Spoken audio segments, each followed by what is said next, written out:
Now it's working. All right, good deal. Wait, there we go. There's a 3-second count. Welcome back, everybody. This is Mark 83 of the Super Civil Servants podcast. I'm never going to get the hang of this YouTube live thing, like when it's live. It's just I want to be there at that exact second. It's never going to happen. Why I don't deal with YouTube. Yeah, it's tough. That's why. Yeah. But welcome back. We are here to talk this week about some trailers and some movies. So we don't have any news this week that we're going to cover because there's a lot of shows that cover news on here, and we've got a lot of stuff to talk about otherwise. So here to do it with my homeboys. Nathan, how you doing, buddy? Doing good, doing a lot better. It's been a pretty chilly week for me. Yeah. Temperatures around here were like 0 and 1 degree for a lot of the highs for long periods of the day. And not only was I working outside in it the whole time, my furnace shot shits this week. So during the midst of all this extreme cold, the furnace went out. So hell of a week. Let's just say the electric bill is going to be outrageous because there was like 5 little space heaters warming this house up. Yeah, it was a nightmare. I don't even want to complain about the weather after hearing you talking about that. So it was pretty bad. It was pretty bad. You talk about that, and also what Clay is dealing with down in Texas. He has had power since like Monday or Tuesday. Yeah, that's crazy, man. Well, it's been on and off. He has had water for some time. They're getting snow. They're like there's people that live their whole lives in Texas who've never seen a snowflake except for movies, and they woke up one day and walked outside and went, "What is this?" You know Why am I cold? I think it's crazy. It is crazy. Yeah, I feel bad for him. Yeah, I was out of power for like a day and a half last week, and it was hell. So I can only imagine being out of power for that long. I feel for him. I hate that. But Joe, what's up, man? Not much. I killed Sparky too. I had to laugh. I'm sorry. I know I shouldn't laugh at that part, but it's pretty funny. When that happened, it was made. I did. I chuckled. We'll get to it later, but yeah. No, it was an insider. Also had to deal with the weather over here in Indiana, and there was two days where I did have to go to work because we had no parts because nobody could do anything. So that was nice. Having 2 days off of work was great. I also figured out during those 2 days off that since like the middle of November, I've only worked 2 full weeks of work, either due to the holidays or being quarantined twice. Or super cool. Or like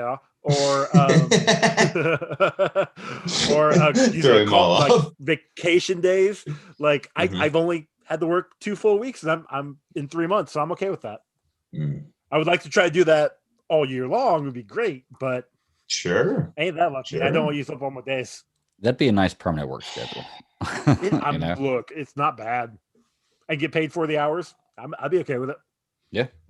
Monday, I drove I was working for 3 hours, and I drive, and then I got the call to bring the trucks back in off the route. So I got home, and I spent the rest of the day just making easy stuff to eat. And I watched Man of Steel, followed directly by BVS, and then the Justice League trailer. So, it was a nice little day as I was just moseying around the house on an unexpected get called off snow day.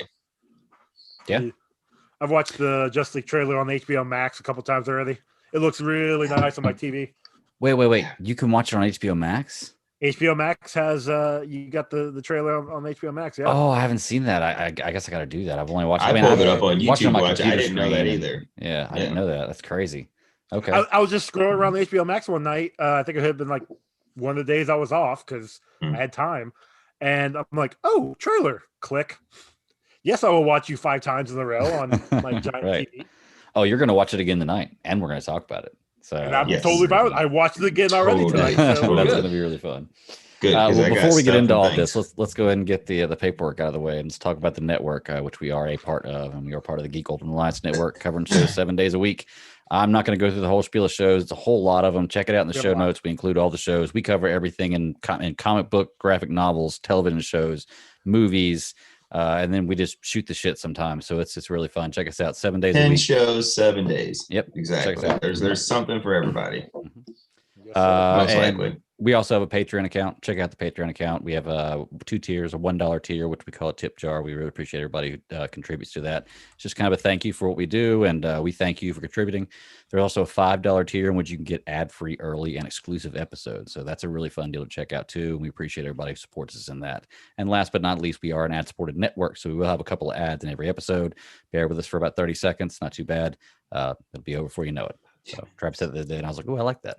So that's about it, right? And also we would take it, and we're taking donations and suggestions for our OnlyFans account. So you guys tell us what you want to see.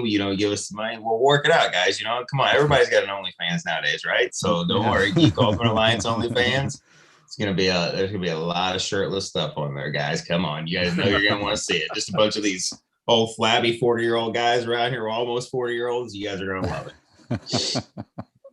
Hey, that's I'll give you his email. Check that, Nathan. I'll include that in the show. Right, there we go.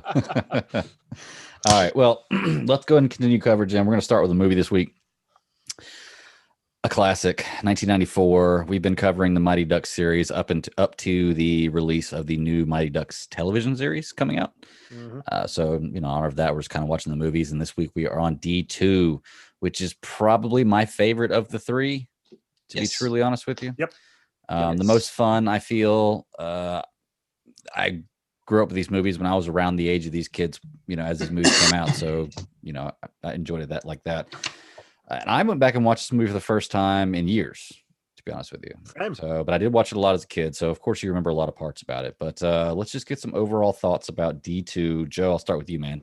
What do you think, bud? Dude, I love this movie. Same with you, Greg. I watched this all the time when I was a kid.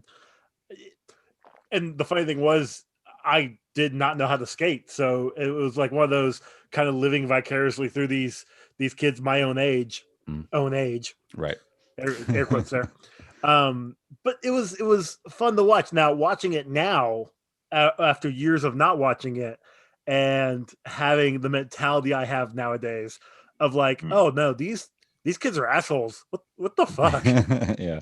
Like, you cynical asshole. No, so you don't you disagree with your coach? He's your coach. Mm-hmm. Right. You have to listen to him. Mm-hmm. Or just things they can do in this movie. This is 2021.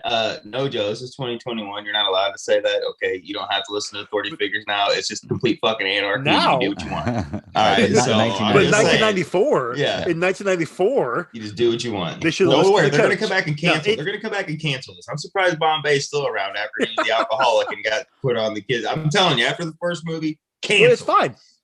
But he did his community service though, so he's fine. Right. You know what? You're right. What's going to be interesting is... Oh, go ahead. Sorry. No, I was saying, at the end of the day, I love this movie. I love watching it. While I was watching it, I just remembered everything from it. So it's great. Yeah. Greg, little behind the scenes. Pick up your device and talk to Travis real quick. As we're talking to 57 there.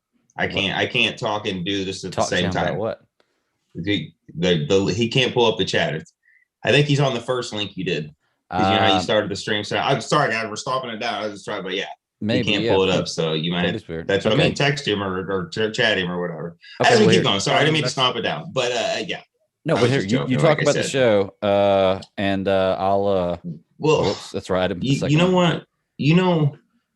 I really love the design of like their hockey stuff in this one. Like I remember being a kid and being like, whoa.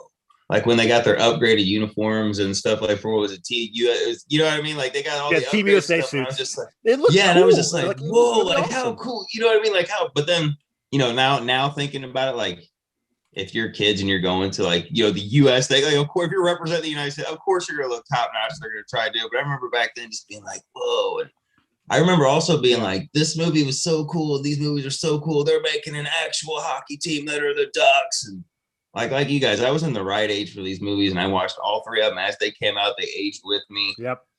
Same. Like I loved Fulton in the first one. And then we got I can't remember. Like they get the Bash Brothers, and I'm like, yes, Portland. I'm like, these guys are the greatest. Portland and Fulton were amazing. The Bash Brothers. Yeah. Were great. And then And then what's her name comes in and she's the goalie. And I mean, she's just like I love the her. baddest thing on skates. She is like the baddest goalie, dude. Just boom, boom, boom. I'm like, look at her go. It was wonderful when like she comes up to Bombay. Is like, hey, so when am I gonna get a chance to? What's up, Travis? When am I gonna get a chance to show my things? And he's like, you'll get your chance. Don't worry. We're not showing things. And at the end of the movie, like she gets her chance and she wins the game, saves the team. Yes. Awesome. I really felt bad because she should have got like I liked her better in the third one because she was the goalie. She had more of a chance of showing things off. It was great. And she's awesome.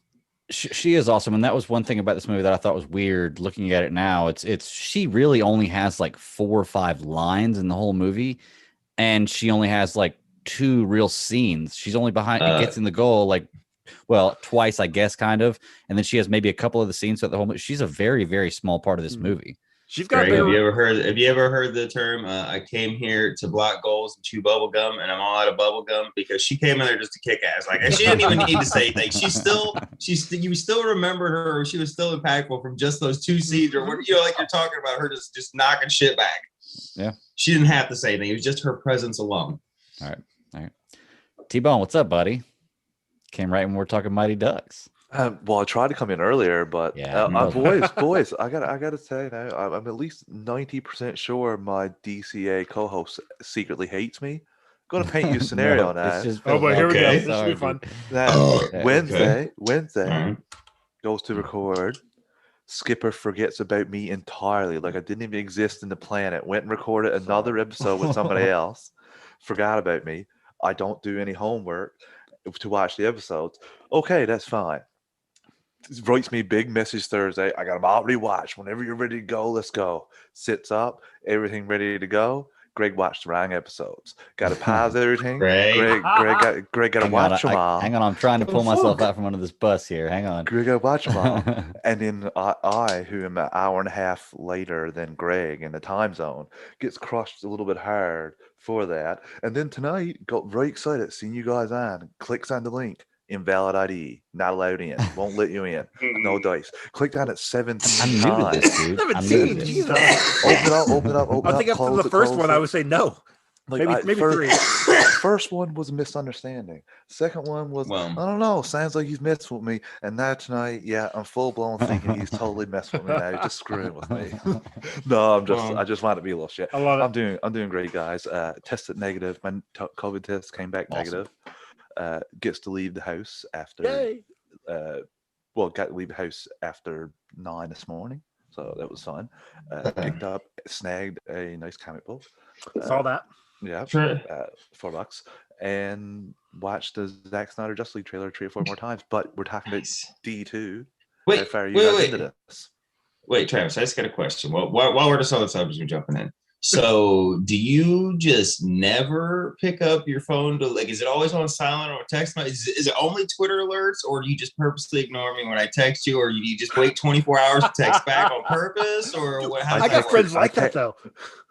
I'm terrible at texting because spoiler alert. I know. I can tell. I forget, but I did text. But if I was on Twitter, it'd be rapid fire though. But the regular text texted me this morning. 24 hours at work. And it was in my defense, I put this off the rails, but in my defense, Nathan, everybody is there in the Twitter group chat, so it's so easy. You can. Well, your mom's not there. Do you ignore your mom's text, or do you just like fuck that text message? But do you like Nathan comes up after this guy? Me and my mommy FaceTime every day. Oh well, see, she's not in Twitter though. No. All right, guys. That was neither here nor there. We're just a little sidebar in here. I just had to give you some shit. Okay, yeah. How far are you guys into D2? What just very beginning. Just Joe was the only one to talk. Thoughts. Yeah. Then we all just kind of went off the rails. I haven't watched this episode. I haven't watched this movie in a few years now, but obviously, like the first 2 Mighty Ducks were my jam. I used to put them on repeat before I go to play hockey. So I really did like this movie. I didn't like it as much as the first one, but I'll have to say the hockey was better, but the overall character stuff was better than the first one for me. Even as a kid, you thought that? Yeah. Yep. Really? He's Canadian. Hockey's in their blood. Well, believe me, I know. Believe But there was some cool stuff here, like Knuckle Puck Net. But that stuff, while I know that was probably cool Keenan for Thomas. you as a kid, that wasn't cool for me because I knew that was like outrageous. Fake? That would never work. Like I'm like that. Well, yes, it would never work, but it was still fun as hell to watch. Oh yeah, but just as someone who played hockey, you just laugh at that, right? Yeah. You're like, well, okay. Hey, but I definitely tried it though. Me and my friends, we sat it. out in the street with our rollerblades and our hockey, but we smacked the shit out of knuckle pucks trying to make it work. Yep. yep. And this movie got a lot of people into hockey, which I loved. They expanded with some more people on the roster that I liked, but some were pretty terrible. Like that cowboy guy. Oh man, I liked him when I was younger. He was annoying this time. I forgot about him. He was like he lassoed somebody in a game. Robertson? Yes. Wayne, yep. Yeehaw. Hey, maybe it's because I grew up literally on horseback as a kid. Like I don't know. Maybe it's because like I never minded, but then again, I'm full disclosure. I didn't get a chance to rewatch it, as I told you what my week was. Basically, just trying to stay warm and working and shit. So like, but I didn't get it. But I do. I remember as a kid liking him. But then again, I grew up on horseback. I grew up around people like that. Like I wasn't never the yeehaw guy, but like I grew up like right next to me. I'd have that same guy doing that shit. So Nathan, he's had a very honorable. The girl was hit dirtily, and he took out the lasso and tripped up, buddy, and he got 2 minutes for lassoing, roping. Yeah, roping. For roping, thank you, yeah. Thank you. You've never seen anybody break the lasso out on the hockey rink? I'm gonna be honest with you, Nathan. I've never seen a lasso in my life.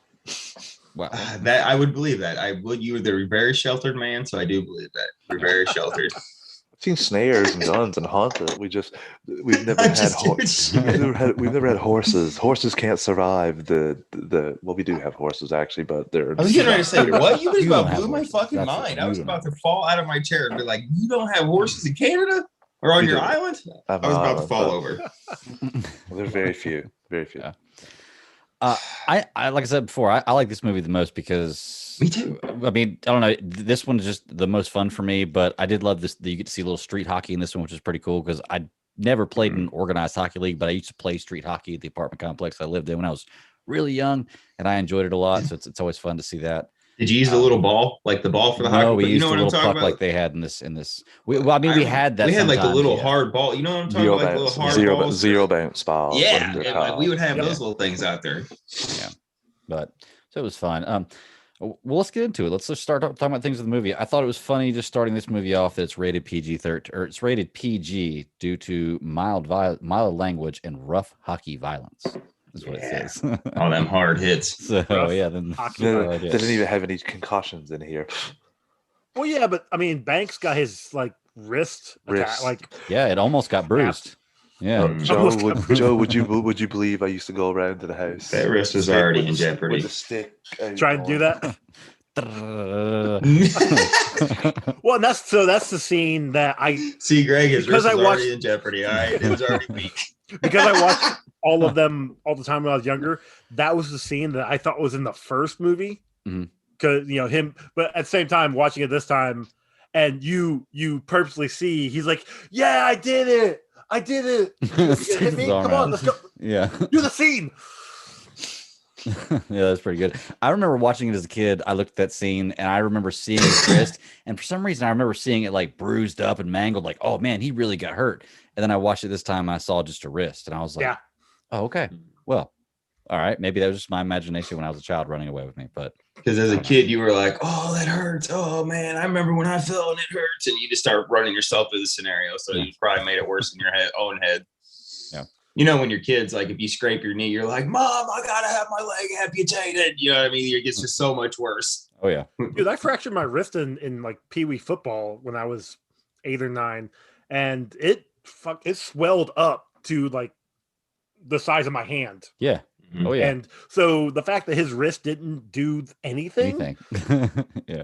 Yeah. And the fact when he tells him to try to turn the hockey stick, like he doesn't even attempt it. Like he just holds it there. He's like, I can't. I'm like, dude, you didn't even try. Like you would at least try to move it a little bit. Didn't try. But I will. I'll give him some credit there. If you have your thumb dislocated or anything around your wrist, it is extremely difficult to even hold the stick out completely, speaking from personal experience, I did find it really funny. None of these kids wore mouth guards while playing. Like it's just one of the things that how they got bad mouth the other team that you wouldn't understand them. So it makes perfect sense. But it's kind of thing of even back then. In how would you call your shot across the ring? Knuckle puck, flying knee. Like everybody can hear you. You know what I mean? The moment he takes off the goalie mask, everything gets blown down and he gets a penalty. Yep. We actually had a kid try that in House League after seeing this movie. Now he wasn't pretending to be the goalie, he was the actual goalie. So it wasn't as trickery. He just came out, he just grabbed his defenseman's stick. Like I don't even think the defenseman was in on it. He just stole the stick and then pushed the puck up towards center and then took off. He didn't do it to his own blue line. He went as far as center, took off his mask, and then the rest blew it down immediately and gave him a penalty. He couldn't go to the bench. Someone else had to serve it, obviously, but it was really funny. So, awesome. Question: is that legal? Like if you're in a real game, can you switch jerseys and anybody play position they want to play? No. Okay, so it's like a matter of taking the helmet off. Hey, it's a matter of switching jerseys. And also, it took them all of 3 seconds to change pads and everything. But isn't it a thing in hockey to where like if you have so many guys injured and all this, like you can literally put the Zamboni driver in like a uniform and get him out. They all have backup goalies, right? No. I swear to God, look at the smile. He knows I'm right. I can literally call the Zamboni driver. It's not. And be like, that's one scenario you're talking about. No. He's not. Oh, it's the mascot. Exactly. Gotcha. He's not right. Okay.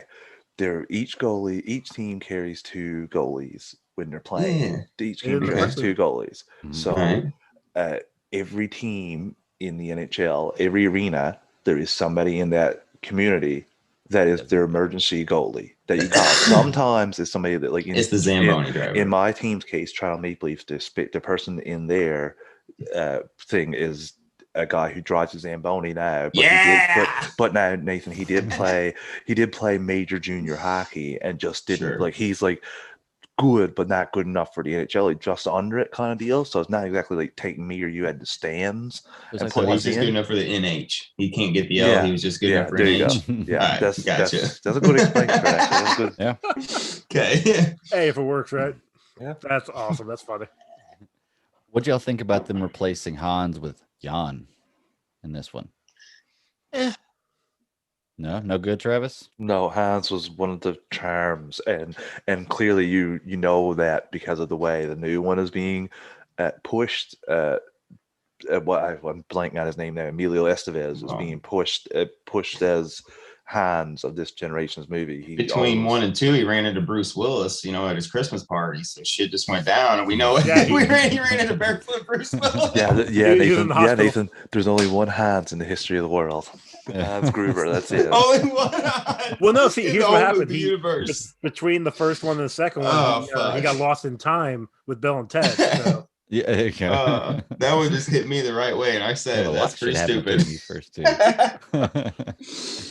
What is the time frame between the movies? It's got to be like 3 years, right? No, they say it's like a year. Like the Hawks at the beginning were like, "Oh, it's the Ducks. I can't believe they beat us last year." So I think it's like maybe 8 months, give or take, which does not track with the hormones. But whatever, the kid's it's fine. Growing, and Charlie's mom getting married in that amount of time, meeting somebody getting married. You also couldn't put it too far ahead because Emilio Estevez's character basically gets a shot at the NHL, and if you pace it like 3, 4, 5 years, then it's like okay, there's no chance. But now this guy's like mid-30s. He gets his shot, and then he's out because of the one hit. Yeah.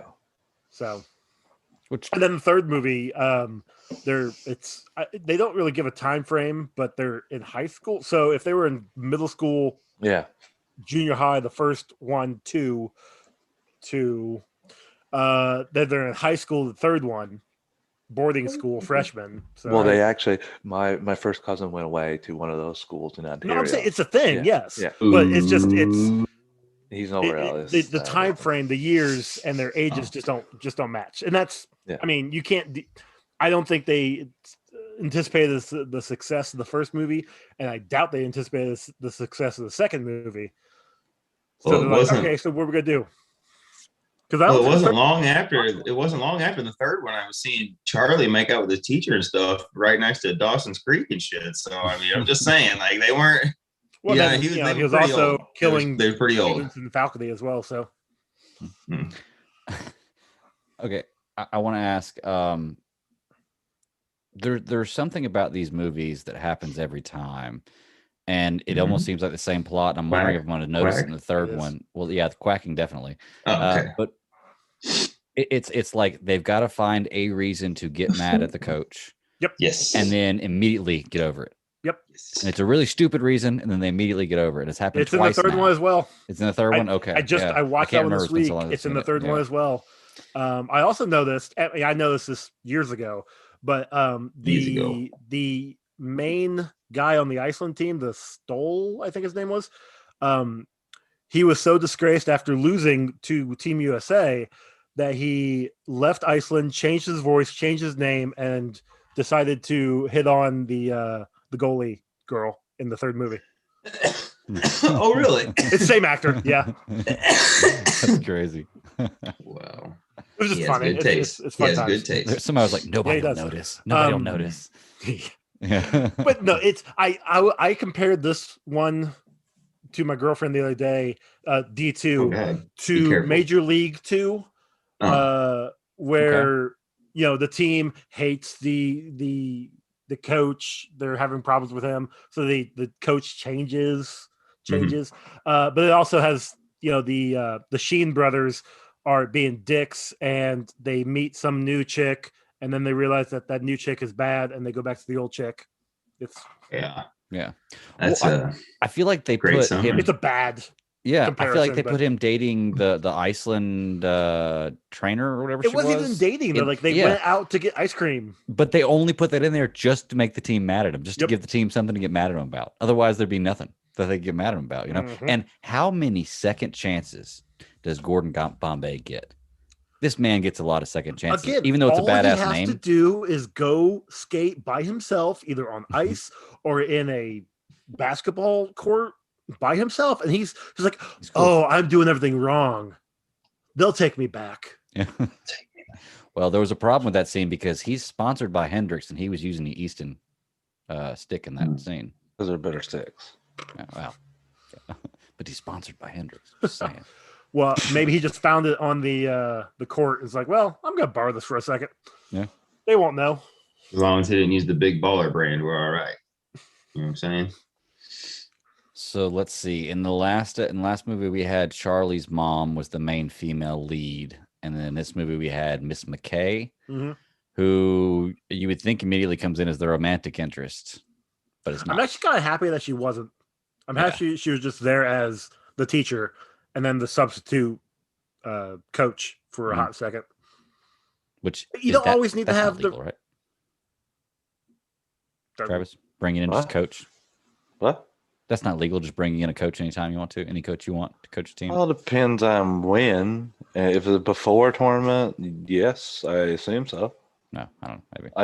It's not like I'll say it's not like the ref asked for credentials. Oh, Charlie was like, "Hey, you guys need a coach. This is our coach, Coach McKay." Yeah. Okay. Yeah. Sure. Well, she could just be part of the team. Like she could be trainer or anything like that. There's so many people that are like. And she is technically part of the team as being their teacher. Yeah. And in those sort of situations, Joe, with a traveling team of young kids like that, there is teachers in that scenario as well. Exactly. Yeah. So that's what I'm saying. Like she knows the kids know her. It's a safe environment. Totally fine. I see it. I can see it being okay. And I'm sorry, I think I interrupted you. What were you saying right before that? If you can remember, I don't know if I pulled you away from that, Joe. Me or him? I don't know. I don't remember. Okay. Dude, look, I've been up too long. We're good. Benefits. There you go. Let's see. Okay, let's talk about the scene where they go shopping downtown. Which I always thought was a cool scene when I was younger. Yeah, that was always fun. Act like Aaron Spelling's nephews. I love going up to the one random was like, "Hey, so yeah, I'll take 3 cheeseburgers, 2 fries, and you guys want anything to drink?" It seems like something I would probably want to do. Fuck yeah, they get away with a lot in this movie, though. Who gets to drive a Zamboni through the wall in an ice rink and not get in trouble for it? Disney. Make-believe movie kids. Yeah. Say it, Travis. Sidebar story. Not really make-believe movie kids, Nathan. Rich, spoiled kids, because we had an outdoor rink. It's still there to this day, growing up. and some rich spoiled girl from the big city came out visiting and was driving a skidoo and put her skidoo through like literally stuck half the skidoo through the side of the boards in the rink and never got any sort of trouble or anything. Her father just threw some money at it and threw his new boards there next year. Crazy. What's a skidoo? Wow. Skidoo? A skidoo? Is that what you're talking about? Are you actually like snowmobile? Snowmobile? I should have said, I guess. Okay. That's the proper terms. That's no. We're done. Like I assume it's like skill saw, like it's a brand name, and I'm assuming you're saying skidoo is how I say skidoo. Is that's the slang term. That's the slang term for it in Canada. Okay, but it's snowmobile. Yeah, snowmobile. I assumed it was a car. Put her snowmobile through the side of the rink. That's fun. Yeah, it was really funny. It was hilarious. But yeah, he's like, it's hilarious. But Nathan, zero repercussions. Zero repercussions. Because her father was so rich, he just threw the money at she probably just cried about it. She was like, oh my God, I took a wrong turn. My blinker was on the whole time. No, I'm just kidding. It was amazing. I was one of like 5 people. I was one of 5 people in there playing at the time. And oh my God. Oh, GPS told me to get this kick on straight, and I said, so Travis, I wanted to ask you about the flying V because you're my hockey expert on this show. I know you can go to YouTube and you can see variations of it that have happened, but it's almost always on a fast break. You can't go behind the net and set up for that, can you? I mean, like no other team is going to wait behind their blue line for you to approach them, right? Yes, actually, there is a defensive style. They want to see some cool shit. There's a defensive 1-4 trap or 1-3-1 trap. There's 2 different styles of traps that people play where you line up most of your players on your own blue line. But the whole thing about flying V is the way it's positioned is so like that, right? So these people up here, the 2 people in the front, they're going to go offside before these other 2 and the back one hits. But they have it the other way though. They've got the one. They've had it as the spear tip. Yeah, they do it like this too. Even that way, when you watch them, the first person going through doesn't lead them across the blue line ever. There's so many offsides in this movie. But they get the puck back up to the first player though. Oh yeah, but if the first player crosses the line before the puck gets there, it's an offside. Yes, regardless. And then if he puts it in and puts it back out, it's offside, right? So when he gets through the line, he drops it back. If any of those people are still behind and that puck goes out, it's an offside. Gotcha. So there's a few of those but it looks cool, and like kids used to love it. Like I remember, like we do it a lot in pine hockey. You do the fly V, and back in the 90s, we loved it, Nathan. Don't lie. You have some people like instead of even looking to get the puck, they just push people down, and you just V right out towards the score. It's quite funny, like Iceland did. Yeah, pretty much. It's like flying V. Nope, flying reverse V. Fuck you. No, we're men. Yeah, I said I always wondered about how well that would work, or as far as if it broke any rules. I know, like I said, you can YouTube it and you can see where it almost looks like the situation happens like that in hockey, but it's always on like a fast break where 2 or 3 guys get on a fast break, and it's not really a flying V. It's just a couple of guys behind this guy on a fast break. So, I didn't know how well it really works. It's very similar to a style of play that Russian hockey used to employ back, especially when they were USSR. It was kind of a like 5-man unit, like all 5 play as one. Whereas in the North America style, it's the 3 up front and 2 in back, and you switch them like that. Whereas this is like 5 people together as one, and that's what that's like. It's very similar to that to me. What if we make the flying lowercase j? Can we do that? Can we do the flying lowercase j where we got them down here in the hook and then just one guy up here in the eye? You could do we can do a real big J and 1 as a dot. Yes, you could do the L, lowercase L, but turn it 90. We're just no. Now we're being dumb. What'd y'all think about the new uniforms? They were sweet. Third period. Let's just rewind to like 10 minutes ago when I said, "Man, I really like those uniforms." Yeah, I know that, but we didn't elaborate on it, is what I'm saying. Okay, all right. Yet another thing that's not legal. I didn't think uniforms? It was. You can't change uniforms in the middle of a game, especially like you're both like, this is your color, this is our color. And that's the way it is. You can't. There's so many. Oh, I'm so jealous. It'd be so cool to have a different jersey every period. Yeah, so that was another one I was wondering about. I wasn't sure if that one was in the rules or not, but I think for movie, for cinema rules, Hollywood rules, it works. So yeah, for a movie, it's great. For sure. I'm trying to think, is there anything else we wanted to point out in here? Charlie, man, this just stepping down. Like, isn't he supposed to be like all motivated to be a great player? Greg, he's not good. When they're pushing he's not good. He's motivated to be helpful for his team. He's not. He's just handsome. He's the best person. He's just handsome. Team. Just handsome. It's true. He's just handsome. Well, yeah, he gets to make out with his teacher in a couple years. Yeah, he does. I gotta say one thing that this movie did do good. There's a lot of these players.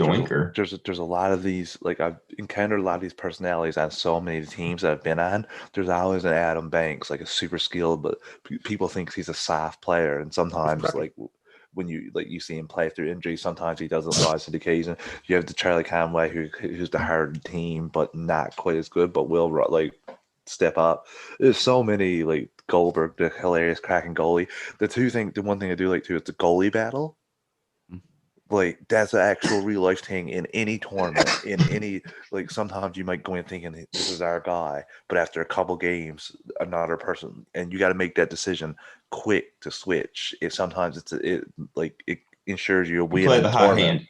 You play the hot hand. Now, sometimes you don't do that either, because the hot hand could just be hot hand because you're playing a bad team or you had a good performance. So you got to always make that judgment call in these tournament styles. And I've seen it so much. I can't tell you, Jit Boys, how many times I've watched these, like, world hockey tournaments, Olympics and world championships. There's world championships every year. Obviously, you guys wouldn't have any idea about that, even though USA has an exceptional team almost every year. That's the stuff that I laugh about. Like, you act like we don't watch football up here. USA. We watch, but that's not the point. Football, right. But I don't watch football either. Yeah, watch it all. But yeah, it's very, very spot on there. So I'll give it props for that. Good. But you guys got anything else you want to point out about this one? I know you talked a little bit, Nathan, about how you like the Fulton and Porter aspect to the Bash Brothers, even little Kenny Lou joining in at the end. Yes, loved him as a kid. I don't know why. Like, they were like dicks with hearts of gold, kind of. That's the way I felt about it. They were like, you know what I mean? It was like there might be bullies, but they're my bullies, and we're going to use them for the right reason. Like, you know what I mean? It was we can reform these bullies and make them good bullies. Foggy Nelson to the rescue. Exactly. Which is funny because, like, now I know not the connection. I know it's the same person, but when I look at Foggy, I don't see him as a big guy. But I guess it's because he was a big kid and not a big guy when he gets older. He's just a normal sized guy when he gets older. Probably 32 when he made this. I have a one thing I want to say when we're almost done this. It doesn't regard this movie though. Almost done with the podcast, or almost done? No, with this movie.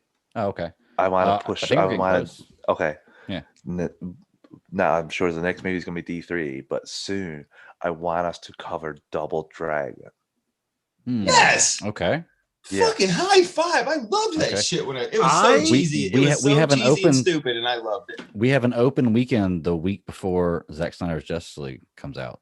You're talking like the one with the medallion and shit, right, Travis? You're talking with the medallions and shit that they had. Okay. Right? Until I find a bit silence. We'll talk about it. We'll get it figured out. Let me put that down. Double Dragon. You're talking. They had the red and the blue suits, and they had little medallions that were like halves.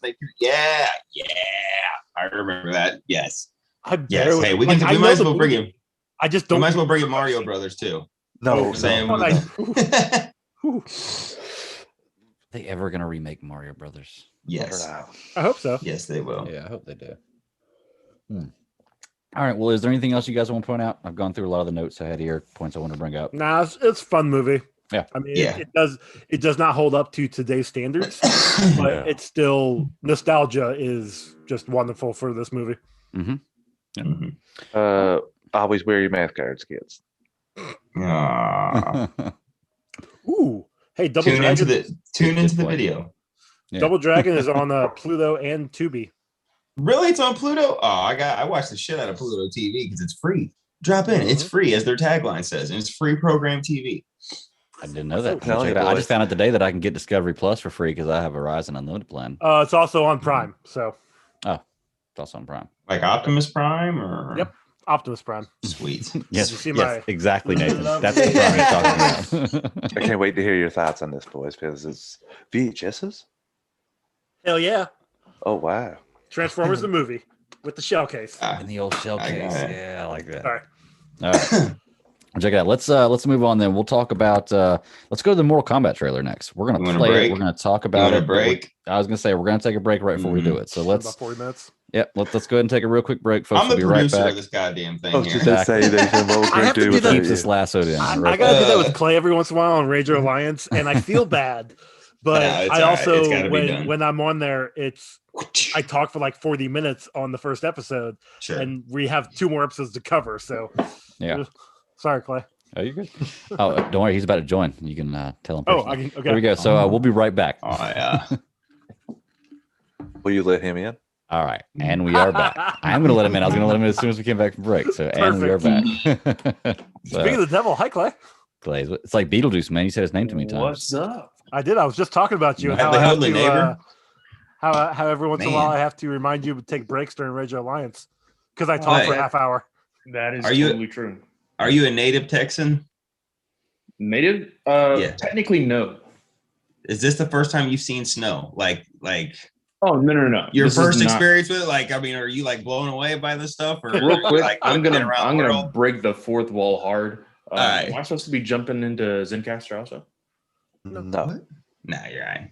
No, Zoom records. It's got audio. That was from an old recording then.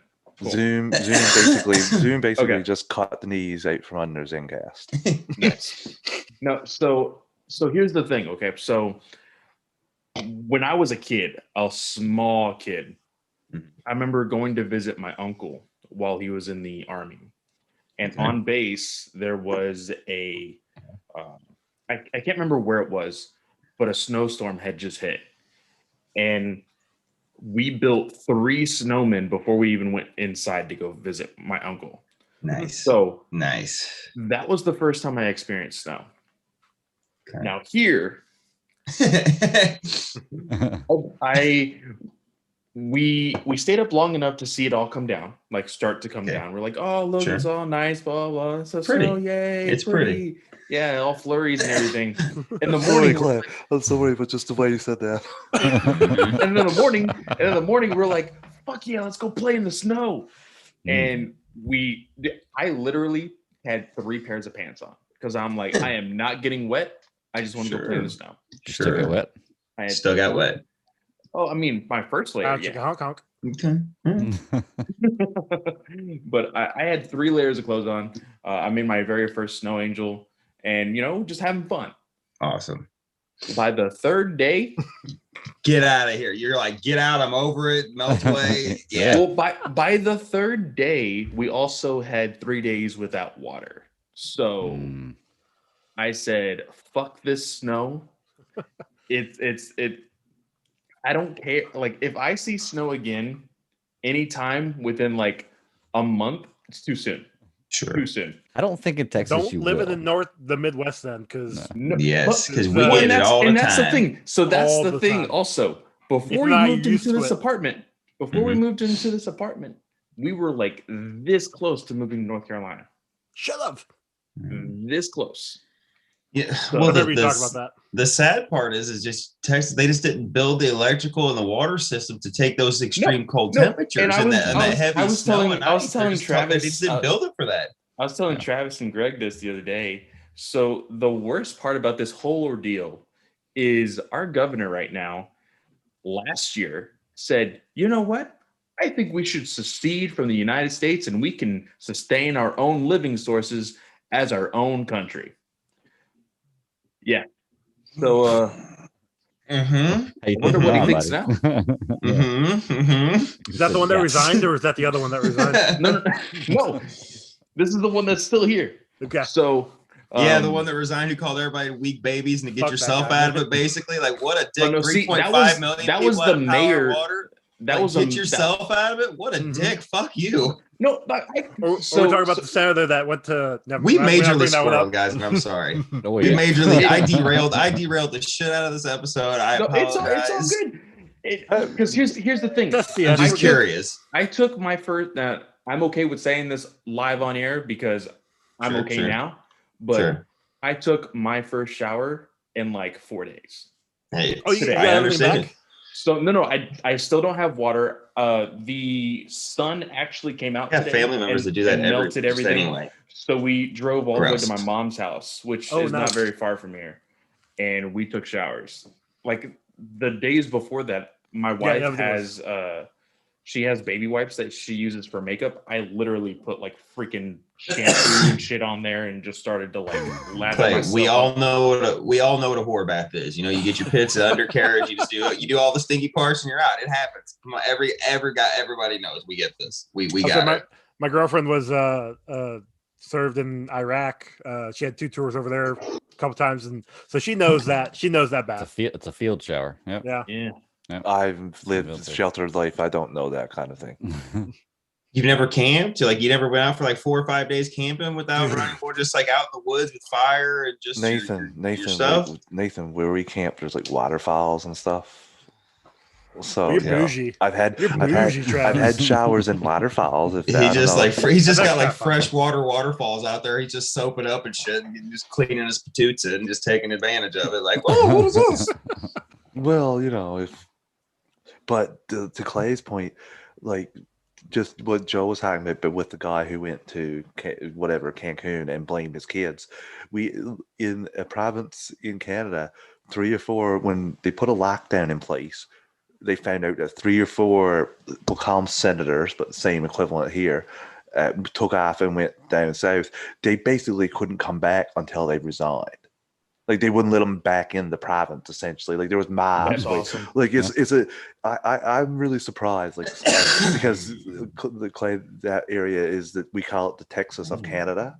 That area is all about oil and big boom. So it was really funny to see. Like they weren't allowed back in. Like we need new people. 48 people were waiting on them. Holy shit! All 48 of you. Not where I'm to. Not where I'm to. Not where I'm to. An actual city. All right. Let's get back on track here. Sorry, guys. That was my fault. But hey, Glenn, thanks for joining us. We were going to start talking religion and politics in a little bit, and I was like, nope. No, we're not. No. I will say this. If anybody is out there with no power, with no water, just stick to it. I mean, I think I'm going to have maybe a week or so without water still, but at least I have power. I'm one of the lucky ones. Just try to hold out. That's all I have to say. Absolutely. And any Texans, this is half joking, half serious. Do not eat any yellow snow ever, because that's pee-pee. No. And do not eat icicles hanging off your roof, because birds poop on your roof and everything goes on there and it comes down, so you're eating like a duty sickle. And I know that sounds like a good idea when you're a kid, you think it's cool and stuff, but don't. It's fucking disgusting. Please don't. If you were able to collect snow, yes. I've been collecting snow to flush That's toilets. A duty sickle, Greg. What's that? Sorry, I've been collecting snow, melting it, and flushing toilets. That's different. No. That's different. Fresh snow off the ground? Absolutely. I've done that. Melted down, get it for water. I've done that. But I would just no yellow snow. Do not take icicles off the roof. Gross. There's just bird pee and poop everywhere up there. Good squirrel shit up there, everything. Gross. All right, so let's talk about this now. We're gonna do the Mortal Kombat trailer. Greg, cut all that shit out. Just cut all that shit out alive. Before Greg starts the Mortal Kombat trailer, how many here watched the animated Mortal Kombat Scorpion's Revenge that was put out? I thought I was the only one. That was excellent. I've not watched it. That was was that last year? Yes. Yeah. This trailer. I still haven't seen it. This trailer reminds me a lot. Like it seemed like they took more beats from that than they did the movies and that. I had the same vibes. Did you watch the web series from like 5, 6, 7 years ago? Yeah, I didn't even know. I think it was 5 years ago. I had no idea. It was a while ago. Fuck, who was in that? Wow, really? I can't remember, but it was very solid. 7 of 9. 7 of 9 was in it. I can't remember her name. Jerry Ryan. There we go. She was in it. Who was Jax? Jax was somebody big. Spawn. Jax was Michael Jai White. Michael Jai White. Yep. Yeah. Spawn. Dude, we don't know. He's called Bronze Tiger. Sorry, my bad. Fair. I mean, I would call it Spawn. It was Spawn from the movie, from like the movie Spawn. Yeah, I'd call him Spawn too. Yeah, I'm just joking. Thank you. But I know Bronze Tiger too. Yeah. But no, that was a web series. I remember watching it when it was coming out, years well over a decade. Because now that I'm thinking about it, I was at my old job, and it was amazing because at that point, all you had was the old movies. And let's be honest, the first one is decent. Second one, not so much.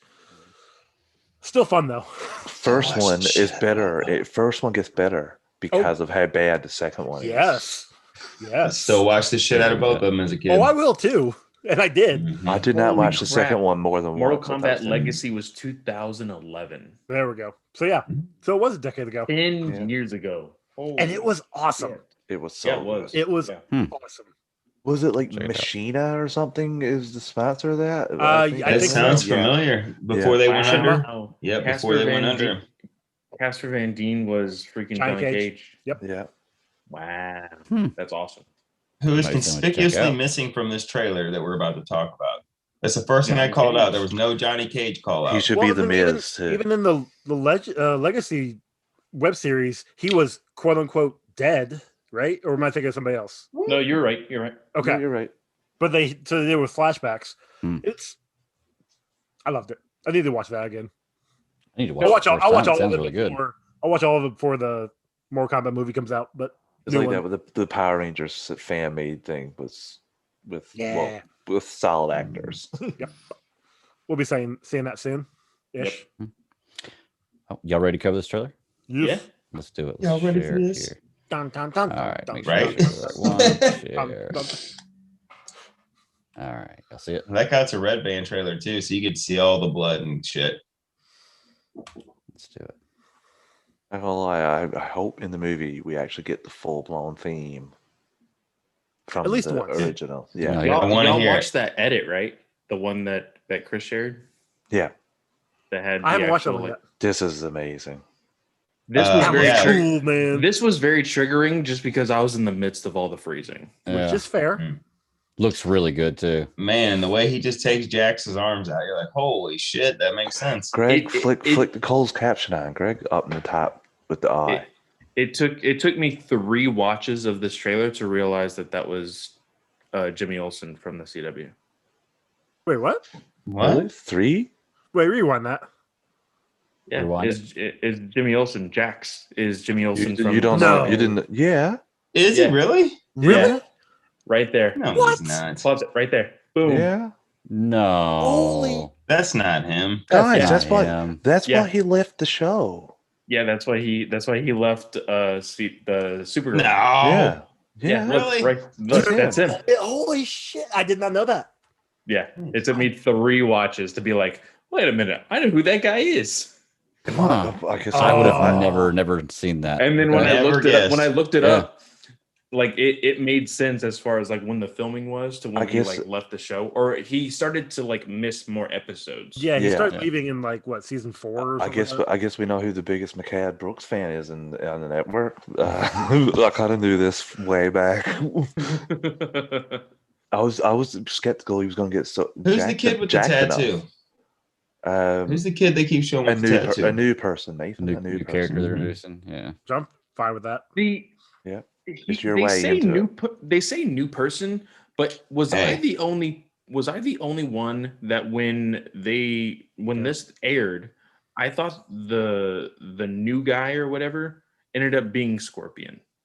No, is this guy Scorpion right here that we're watching? Is he Scorpion? Yes. That's what I thought. Scorpion? No, but the way I thought they were telegraphing. See, this is why, Clay. This is why you need to watch that movie I was just telling you about that came out, because this is a lot of this. They take a lot of this from that. That's what I got. The same thing. Okay. Good. Are we gonna? The most important question is: are we gonna get Sonya Blade in the One Piece? Like, I mean, like how is she Probably gonna? not. The green One Piece with yes, with the beret. There's so many people in this. Yeah, this is gonna be really, really good. What's the 4-armed beast name at the end? Goro. Yeah, you see him here in just a little bit. It's really cool. He was my favorite part of the original one. He looks great. Yeah. I just like how Sub-Zero is like a badass. Sub-Zero, like he as he should be with ice. I was gonna say he should be a badass. Yes. Well, I was I saying love this. Freezing the blood. Awesome. Oh. And the thing is, when I first saw this trailer, I kind of rolled my eyes because it really plays into the video game aspect with the fatalities, the tag, the punchlines, and everything else that they say. But I think that's what Juan wanted to do, and that's what everybody knows from the games, like the fatalities, the finishing. Like, well, my problem with the whole thing, my biggest problem with that whole thing is he does the get over here all puny, pathetic, which is the same part. It's like it's just like Captain America in Endgame when he's like Avengers, and then he whispers, "No, you should have roared that shit. You should have fucking bellowed that. That should have been your battle cry." And like that, he was like, "Get over here." No, it should be "Get over here." You know, with the game, I mean, with that deep, just get over here. Come here. It was that way in the old movie. In the 90s movies, they had like a really big bellow. Did you watch the trailer or just listen with your ears? Because he did the get over here when he wasn't Scorpion, when he was still the human part. We see him. I want to hear it. I want to hear it. That's what I'm saying. I don't want. He's not gonna go. Get over here. I want it. Yeah, you know when you got it. You know you got it in the first movie when he was actually Scorpion. Yeah, we will probably get it when he is dressed up. But right there at the end, when he did it, he was Scorpion. He wasn't Scorpion. No, he didn't have a face mask on. What's to say they didn't like dumb it down? Like, there you go, Joe. They could have dumbed it down for the trailer. I mean, trailers they show things that they change later on anyway. But also they show that here in Justice League trailer. They show his transformation to Scorpion like 20 seconds earlier when he's on fire in the same kind of garb as Sub-Zero. Good point. Good point. I feel so his voice will get deeper with the fire. Yeah. I agree that we'll revisit this, because if it doesn't get deep, and that's the one, even when he's wearing the suit, I did will you guys apologize. Notice, you were right. Did you guys notice Reptile? Yeah. Yes. Camouflage in the background up in the thing, up in the lids. I did not notice that. No. Was that smoke that was in there when you see that one smoke cloud in that guy? Or are they trying to trick us? Because you remember he was one on the game. Like they ended up being a whole cavalcade of like mass characters. Like I don't see them going with. I don't see them going with those robots. Yeah, I don't see. Maybe if they have a sequel. Yeah. Do you think we'll see? Do you think was it like different tribes? Sub-Zero's tribe, like the way he did, all their uniforms are the same. That's what I mean. Like, that's what I'm saying. Like Noob and Rain and all of them. I think we'll get them at some point in time, maybe in the future movie. So you're just saying movie 2, probably. We'll expand the universe. Yeah, you'll get more than the original selection of characters. You'll probably get something in between the first and the third game. Yeah. Well, it's almost the Power Rangers reboot model. They're going into it, giving you the possibility of something in the future and laying foundations for the future, but they're not giving you everything right away. There was way more people in there than even in the original movie. No, I just want to say this also. This movie missed the mark on being a TV series. Like I think that HBO Max series. It should have been an HBO Max series where like. Yeah, you can have like a legitimate story, but like you could also like do like 2 episodes are pure like rounds of the tournament, and it just go all out crazy. I think that would have been awesome. Very Naruto. No, but seriously, in all honesty, it doesn't mean that they can't like go from the movie and then make a TV series a la Gotham PD. Well, I'm sure that Batman. That they could definitely do it. I'm sure they're considering it, but I'm sure they're considering more of like, hey, instead of paying these people a shit ton of money, let's go ahead and just do animation. And I'll just do animation on HBO. I'm all for that too, though. Yeah, I would love to see. As long as it doesn't look like that fucking Aquaman drawing. Jesus Christ, that's a whole nother story. We need to talk about that fucking garbage at some point. There's stuff like that out there. There's kind of like on the Adult Swim. There's animation stuff like that. You don't have to like the animation stuff, but it all depends on everything else. I'll admit that it wouldn't be my favorite and first choice for animation. I love Dexter's Laboratory, same style. Johnny Bravo, same style animation stuff. That is not fit for Aquaman. The same as when they did the redesign for Thundercats. That's not fit for you. That's not fit for you. Thundercats. And this is supposed to be appealing to the DC Universe audience, to like the Aquaman audience. But look at Teen Titans Go. Teen Titans Go, which replaced Teen Titans. At first, it started like shit. My girlfriend's daughter watches all the time, and I'm watching it too. That Teen Titans Go movie God, that was some of the. Dude, I love the movie. I did love That's what I'm saying. Like I still haven't seen any of those movies. Justice League I Action. will say this. There you go. Look at that Justice League Action. It's gone though. It's not coming back. They did their 2-season run and they're done. They're fine. Yeah. Yeah, Clay. I was supposed to say Aquaman don't do the same thing. Sorry, Clay. Well, No, because I think they wanted more for that. That's why they did the shorter format. They went to Teen Titans. I'm just saying. Sorry. The studios recently have taken animation and said, "Hey, how can we make most on less?" And they've all taken the same kind of art style and put it on Nickelodeon, Disney, like.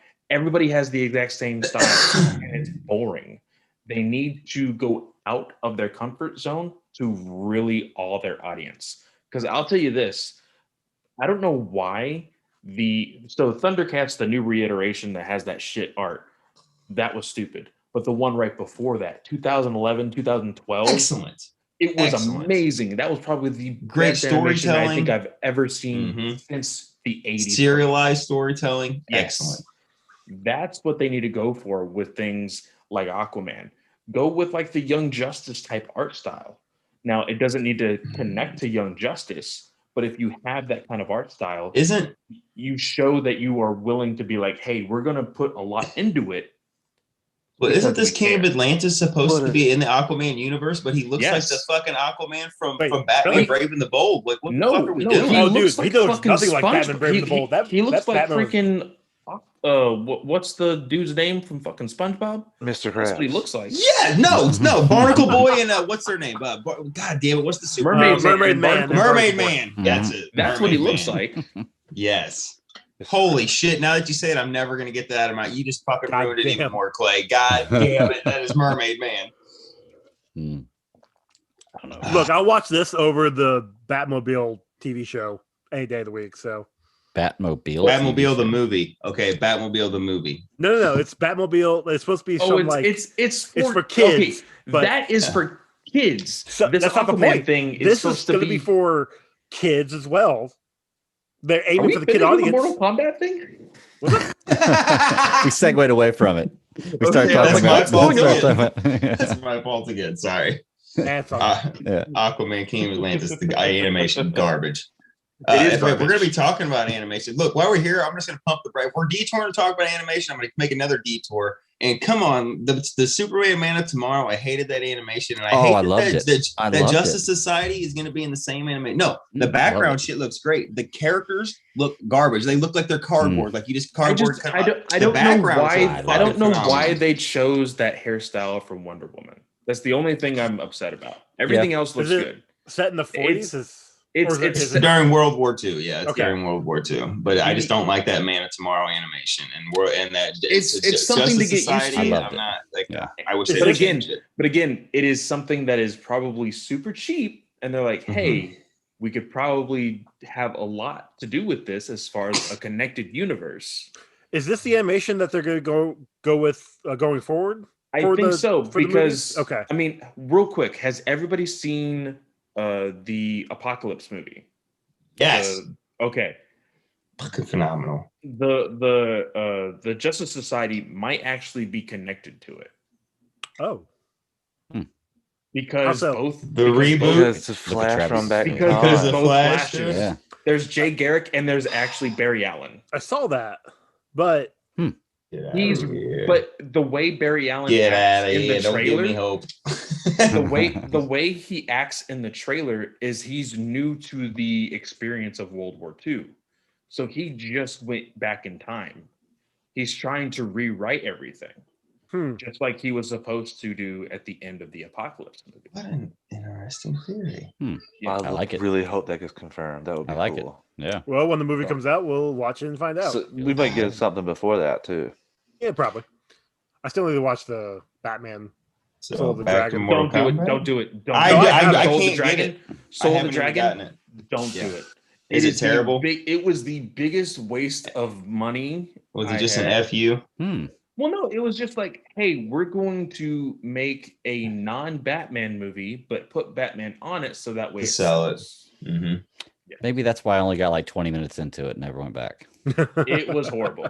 Yeah. I haven't even bought it. The trailer never grabbed me. It just looks silly and just just kind of garbage in my opinion. And I bought it because eventually I will watch it. Well, I buy all the animated movies, and so I was like, might as well.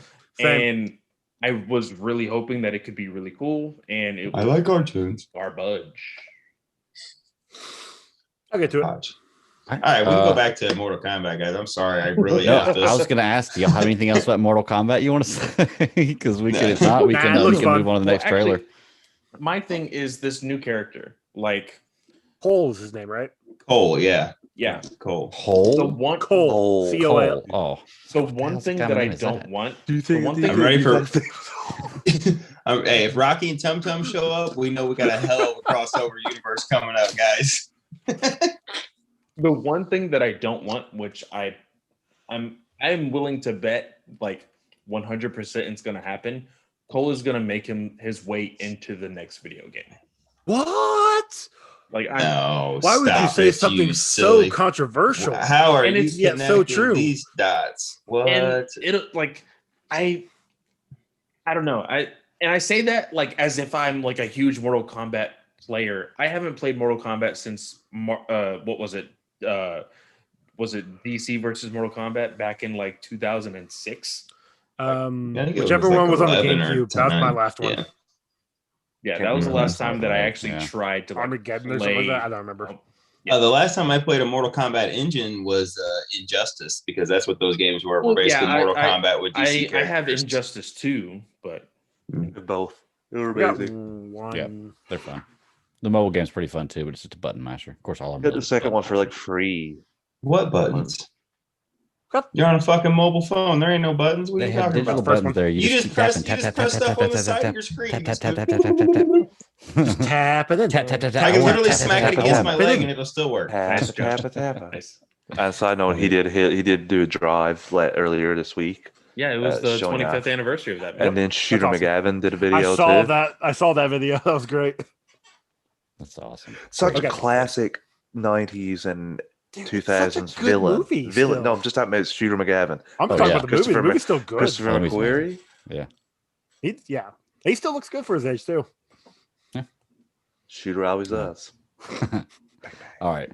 Well, let's move on to the next trailer real quick then. If y'all are done, we do have Mortal Kombat. It says 2021, but it didn't give us a date. It's like end end of March.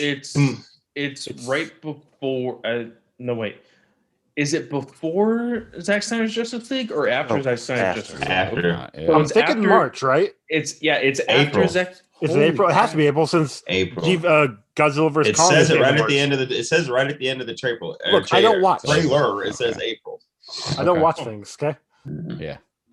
I don't watch it. We just had it on screen 15 seconds ago. And I wasn't watching it. So it's after April 16th. Godzilla versus King Kong. Okay. April 16th. Okay. Cool deal. All right. Well, we'll check it out. We'll definitely be covering it.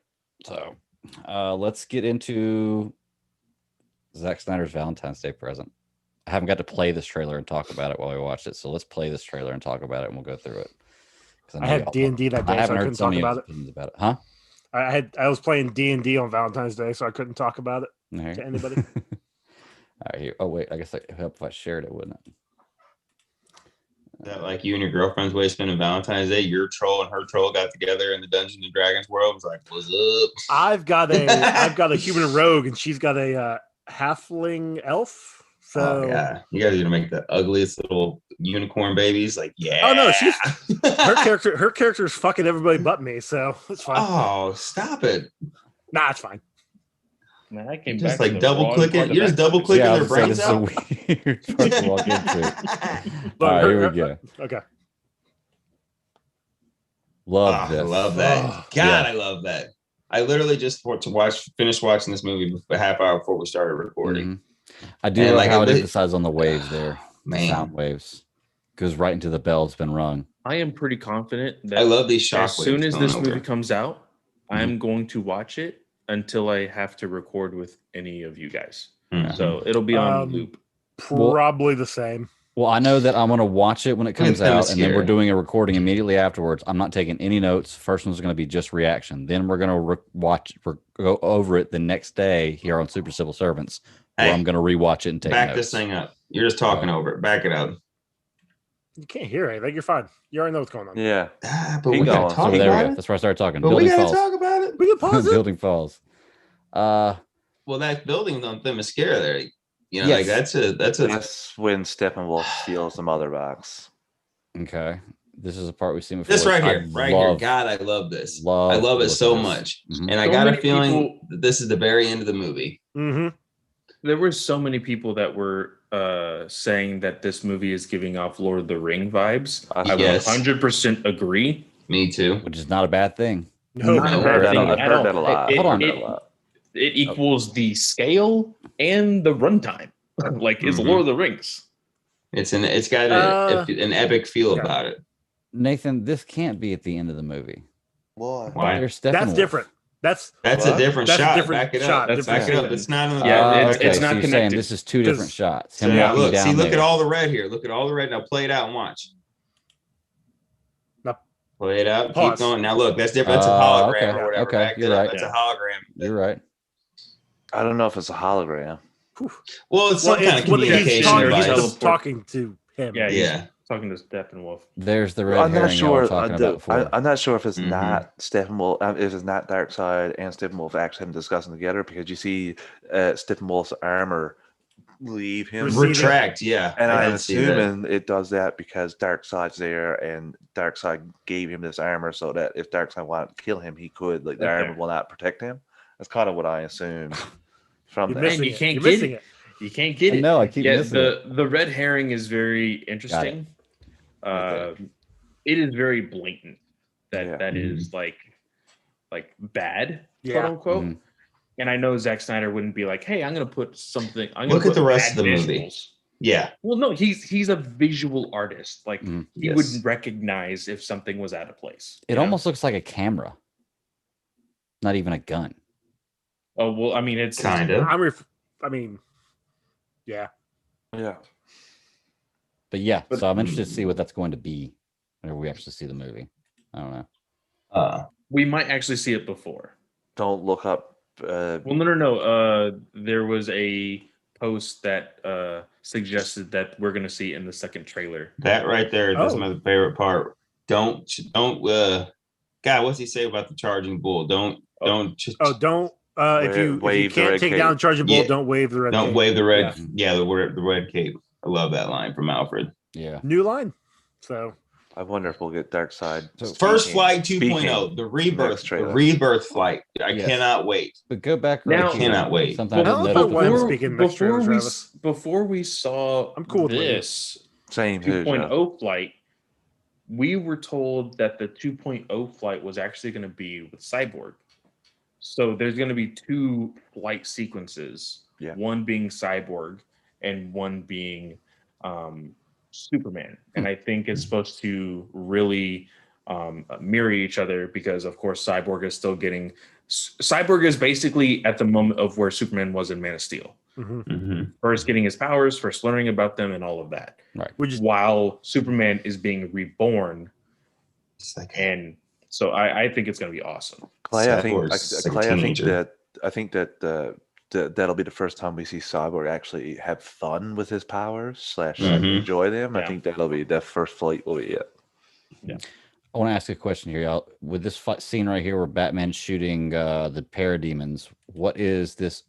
Look, is that Steppenwolf right there? Yeah, yeah, because that's Yeah. them in that. That's Not the in silo. that That's was the, actually we actually Yeah, that's saw this. This Steppenwolf. Wonder before. Woman tilt her head. We Yeah. we had this shot before, but Different Snyder angle. different angle, but Snyder was sneaky enough with camera lens and like his editing skills to the point where he got rid of Steppenwolf so that way we couldn't see him. So that is more evidence to like we seeing red herrings in this trailer that they could be easily edited. Yeah. Oh yeah. And I'm also curious because it lights up with the gauntlet. I'm wondering if he can fire that energy back out. Hmm. Isn't that what he's doing? No, thought he was- he's not firing. He's blocking. it's like absorbing. he's deflecting. He's absorbing because you can see it glow. Watch, see it. Oh yeah, you're right. Interesting. So, and they're similar. I've read before that they're similar to. He got the like thing. He got from the idea from Wonder Wonder Woman. Woman's. So I'm curious Ah. if he can shoot back some sort of blast with it or not. That is interesting. Yeah, I didn't think about that before. I honestly just thought he was shooting something from his. I didn't think that he was deflecting something. But okay, that makes sense. All right, here you go, Nathan. Here's your first flight. Man, it's pretty awesome. So So beautiful. good. And you're into right there. Cyborg's first flight. Yeah, Hey, goes go straight back, to go back. Okay, so like I said, right, go ahead. Monday, I watched Man of Steel on BBS. That scene right there, coming underneath there. There's a scene in Man of Steel when he does his first flight, where he flies through the exact same like rock structure and everything. I'm wondering if it's the same.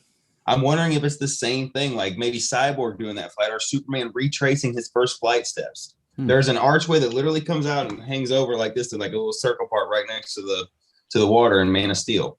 After he's going around the world, yeah, right there, that little piece there you just had.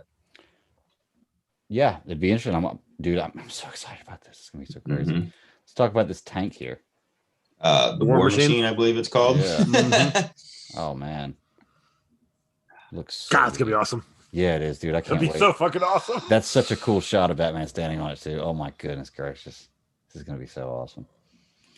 All right, seen this scene before. There's Cyborg.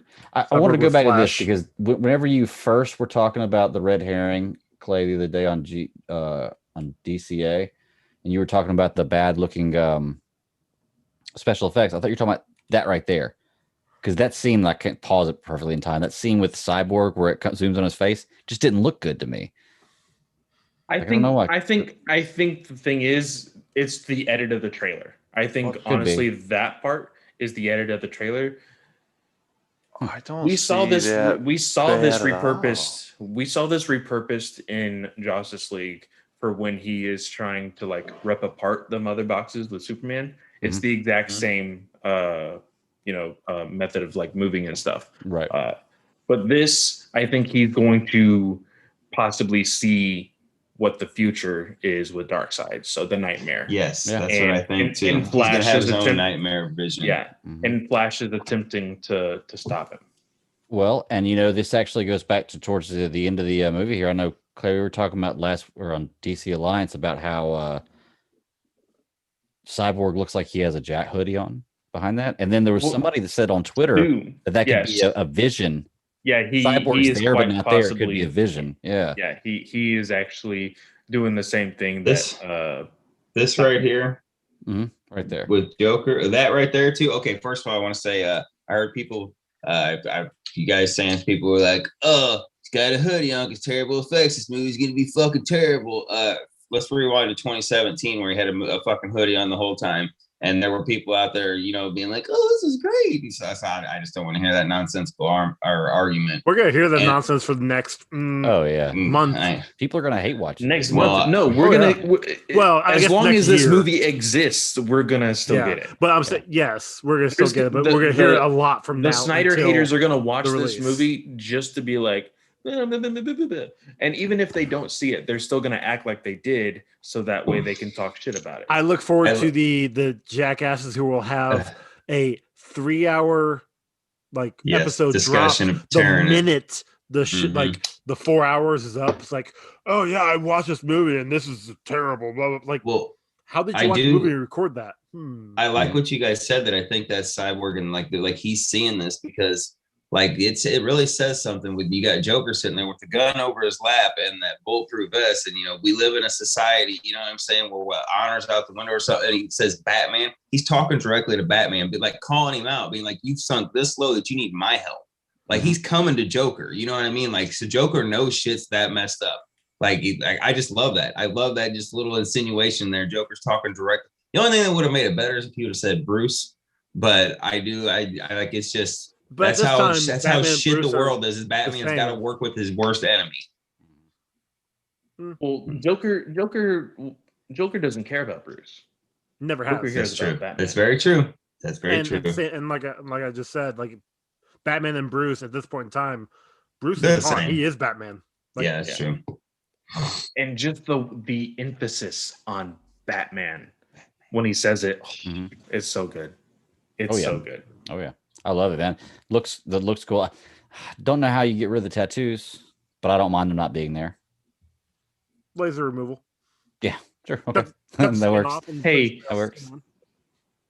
Omega beams do a ton of shit to you, man. I heard. How do we know? How do we know he hasn't literally cut his own face off and Ra's al Ghul threw him in a Lazarus pit and he grew his face back? So I'm just saying, like anything could have happened because I know there's comic arcs where where Joker does some weird shit. Maybe he literally just took a knife and scratched him off, like cut him out of his face and just scratched it. And that's what that little cut is right there. It looks like a scar or something. That's where that one was on the side of his cheek, and he just cut it out, just scratched it off.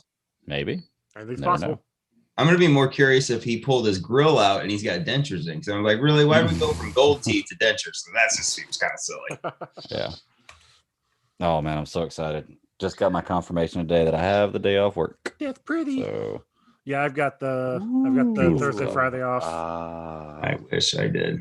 Ooh, I like that white one. It's so good. It's so good. And then, of course, we got the gray. Yeah. Looking great. Yeah. Good. That's nice. Good. Gentlemen, it's been an honor. Late now, I understand, buddy. I'm Keep going, super tell me where they tired. can find you at, man. I got up way too early this morning to watch WandaVision.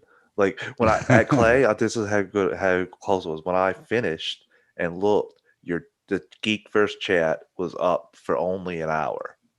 So I got up super early. I have only slept for an hour.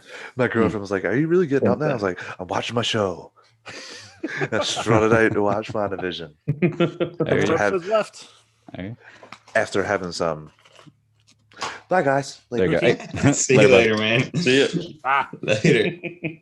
Travis _156 on Twitter. All right. Every show I do is with Greg. So yeah, Well, love it. Let's do one more break. We'll come back and talk about WandaVision, wrap things up. Sound good? Sure. All right. Cool deal. Well, folks, once again, we're going to take a real quick break. We'll be right back to talk some WandaVision, and then we're going to get out of here. All right, and we're back. And that's how I did that. Wait, what? Oh, sorry.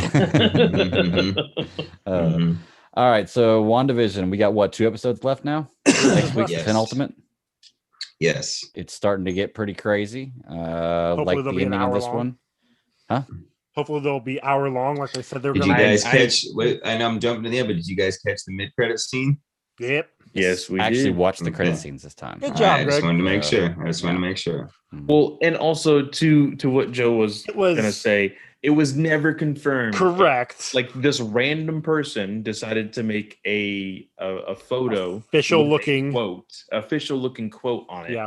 And said that Kevin Feige said that each episode from now on is going to be an hour long. Yeah. Like it just wasn't confirmed, and I wasn't really expecting it. I can probably expect the last one to be the longest one, but is it going to be an hour?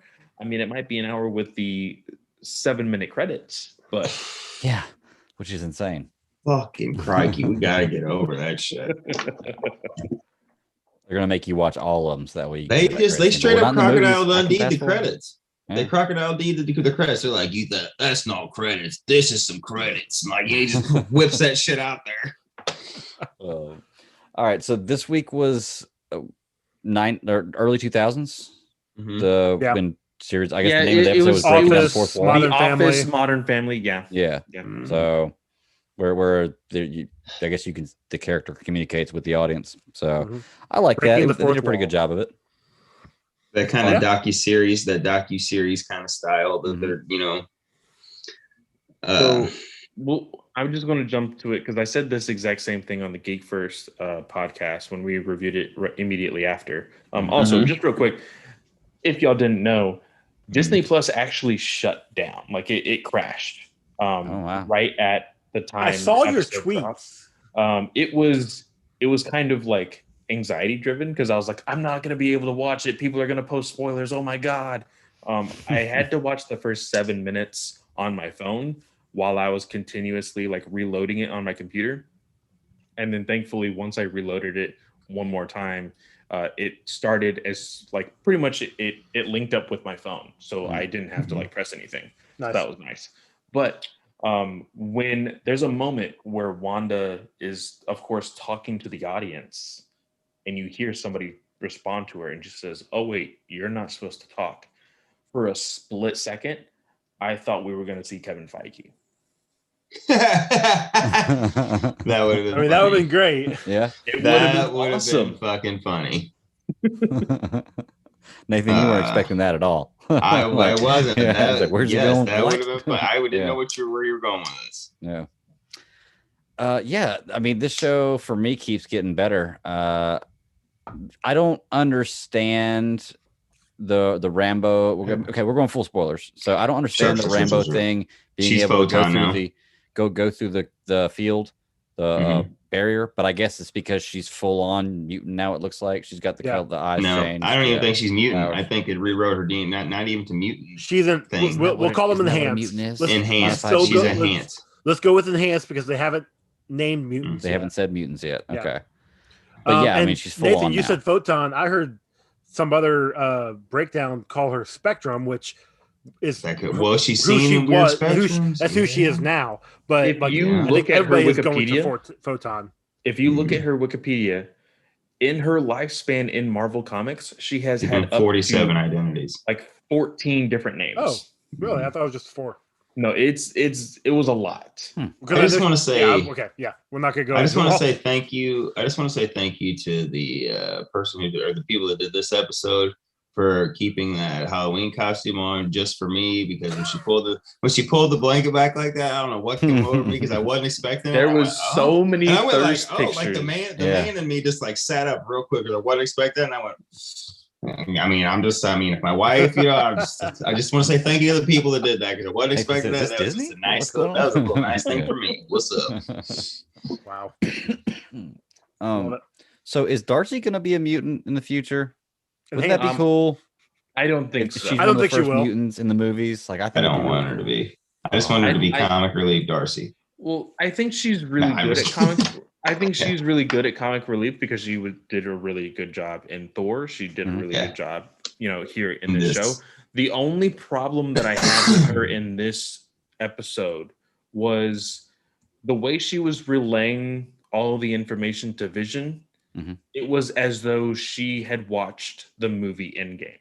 Like it wasn't like, oh, there's all these files and like, backhand information. And the way she walked in those fucking boots, that was terrible. She looked awkward as shit walking over to that ice cream truck or that truck or whatever it was. The way she was relaying the message to Vision of like everything that has happened, his memory being wiped and everything, trying to fill in that gap. It was as if she had watched Infinity War and Endgame. Now, but to her, I'm assuming she stayed.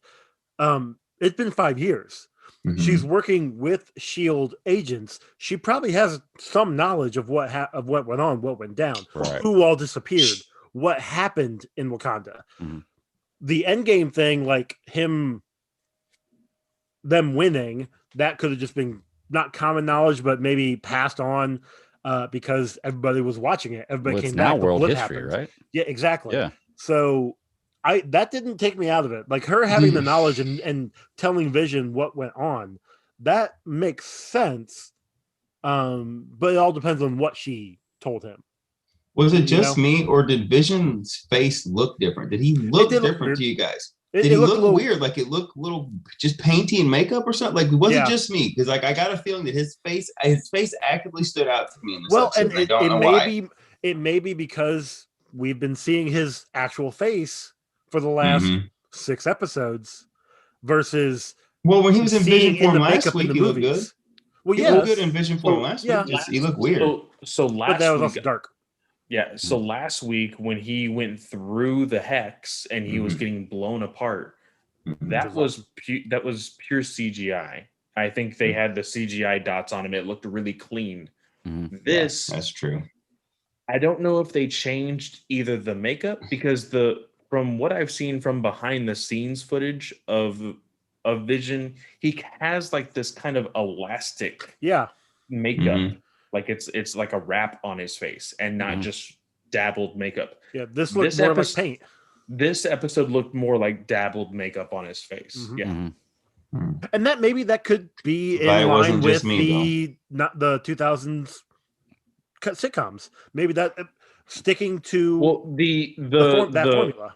The guys even said, well, at least you already have paint on your face. Yeah.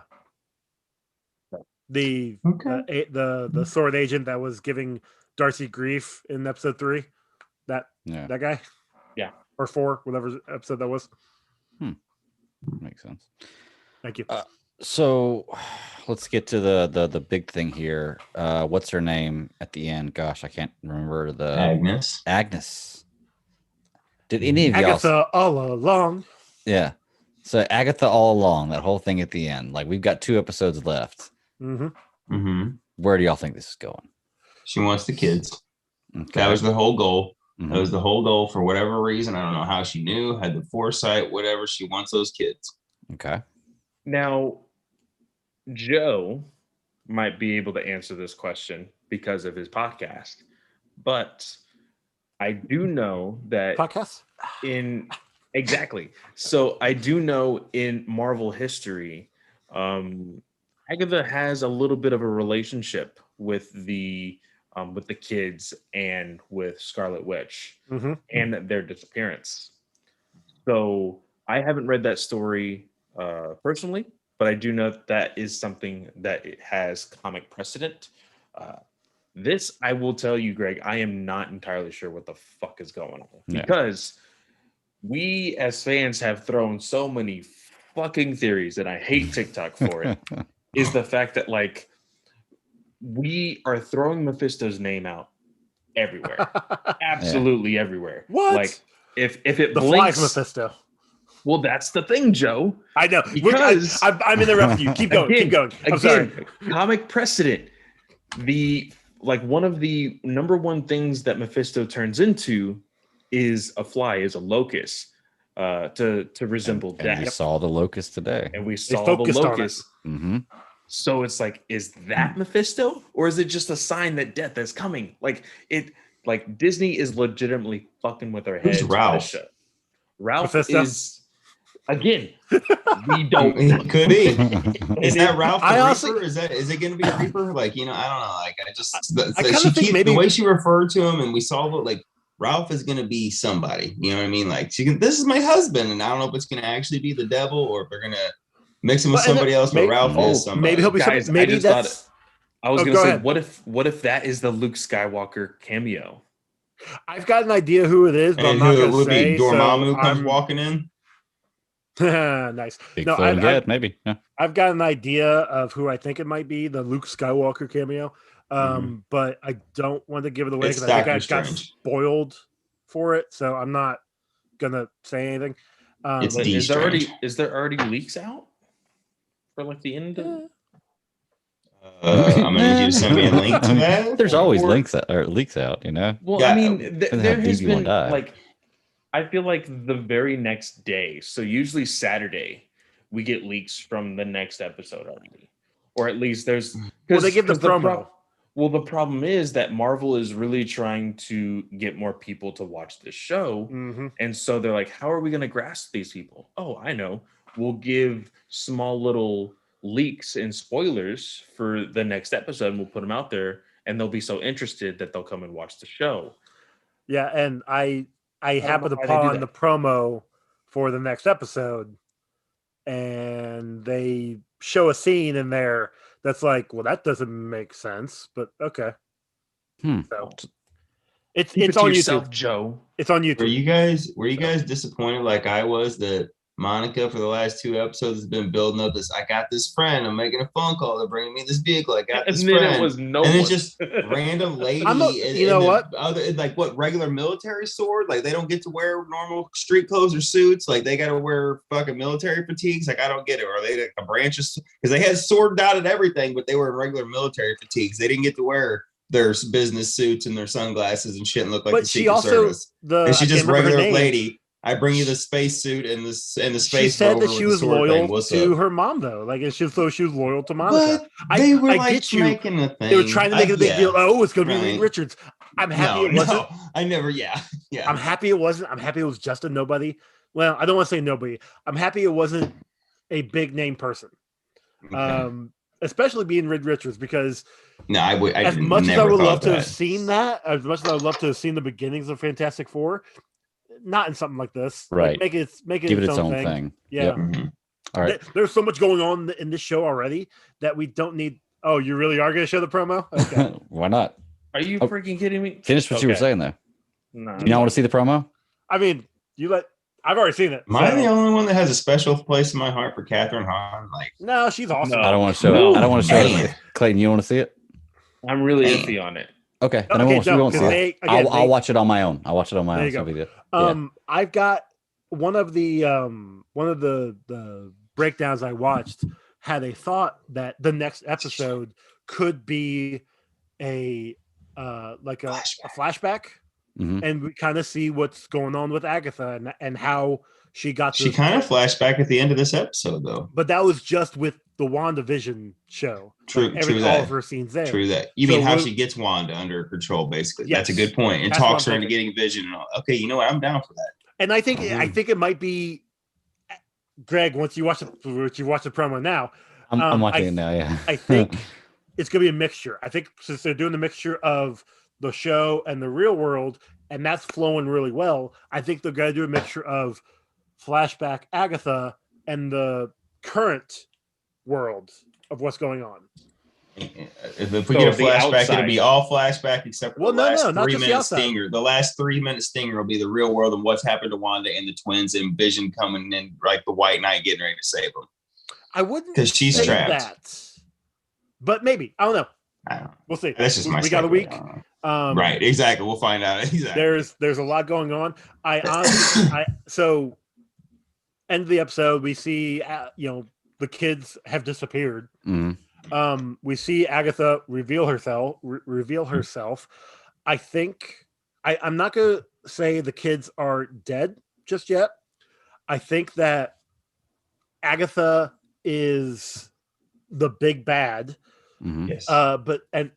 This is throwing it out there. I think she is doing this to get maybe Mephisto, because that's in the comics. I'm willing to go with her. Sure, I'm willing to go with the comics. Mephisto has, as we've been talking about for the last 4 weeks, part of his soul is in the kids. It was some deal that was made. So maybe Wanda made a deal somehow with Agatha, not remembering, or maybe her husband's Agatha, the devil. Maybe her husband's maybe the devil. Agatha did something to trick Wanda into doing all this. Have the kids now. The kids are there. Agatha can bring Mephisto or harvest Nightmare or something. Can bring him in officially. Mm-hmm. I said this on Geekverse is that the one thing that we know about Agatha as far as comics is that she has been both a good guy, a bad guy, and an anti-hero. She has played all parts of the spectrum. And so I think the number one person she cares about is numero uno. So see, I don't know. I think so. So here's the thing. The book that they showed, the Darkhold. Yes. The Darkhold, possibly. I think if this is the introduction of the Darkhold, I think they will play it just like they did in Doctor Strange. They're going to say that this is one of those sacred books that nobody is allowed to have. And we know that Agatha is part of was as far back as the Salem witch trials. Yes. I think that she is probably either trying to find Mephisto. She has a contract with Mephisto or something, but more so. It took me a second. He said, "Here's the thing." No, here's the thing. Good job. But as I was saying, I think Agatha, even if she is having this contract with Mephisto, because she is probably ignorant in her time as being immortal from the Salem witch trials, she's probably thinking, "Oh, I can beat this contract. I can become the powerful one." I think she is still out for herself. And whether it is that Wanda is kind of in the crossfire, she doesn't really care, or Vision is the crossfire, she doesn't really care. I think that she is out for numero uno, and she's going to be looking to do whatever she can to get more powerful.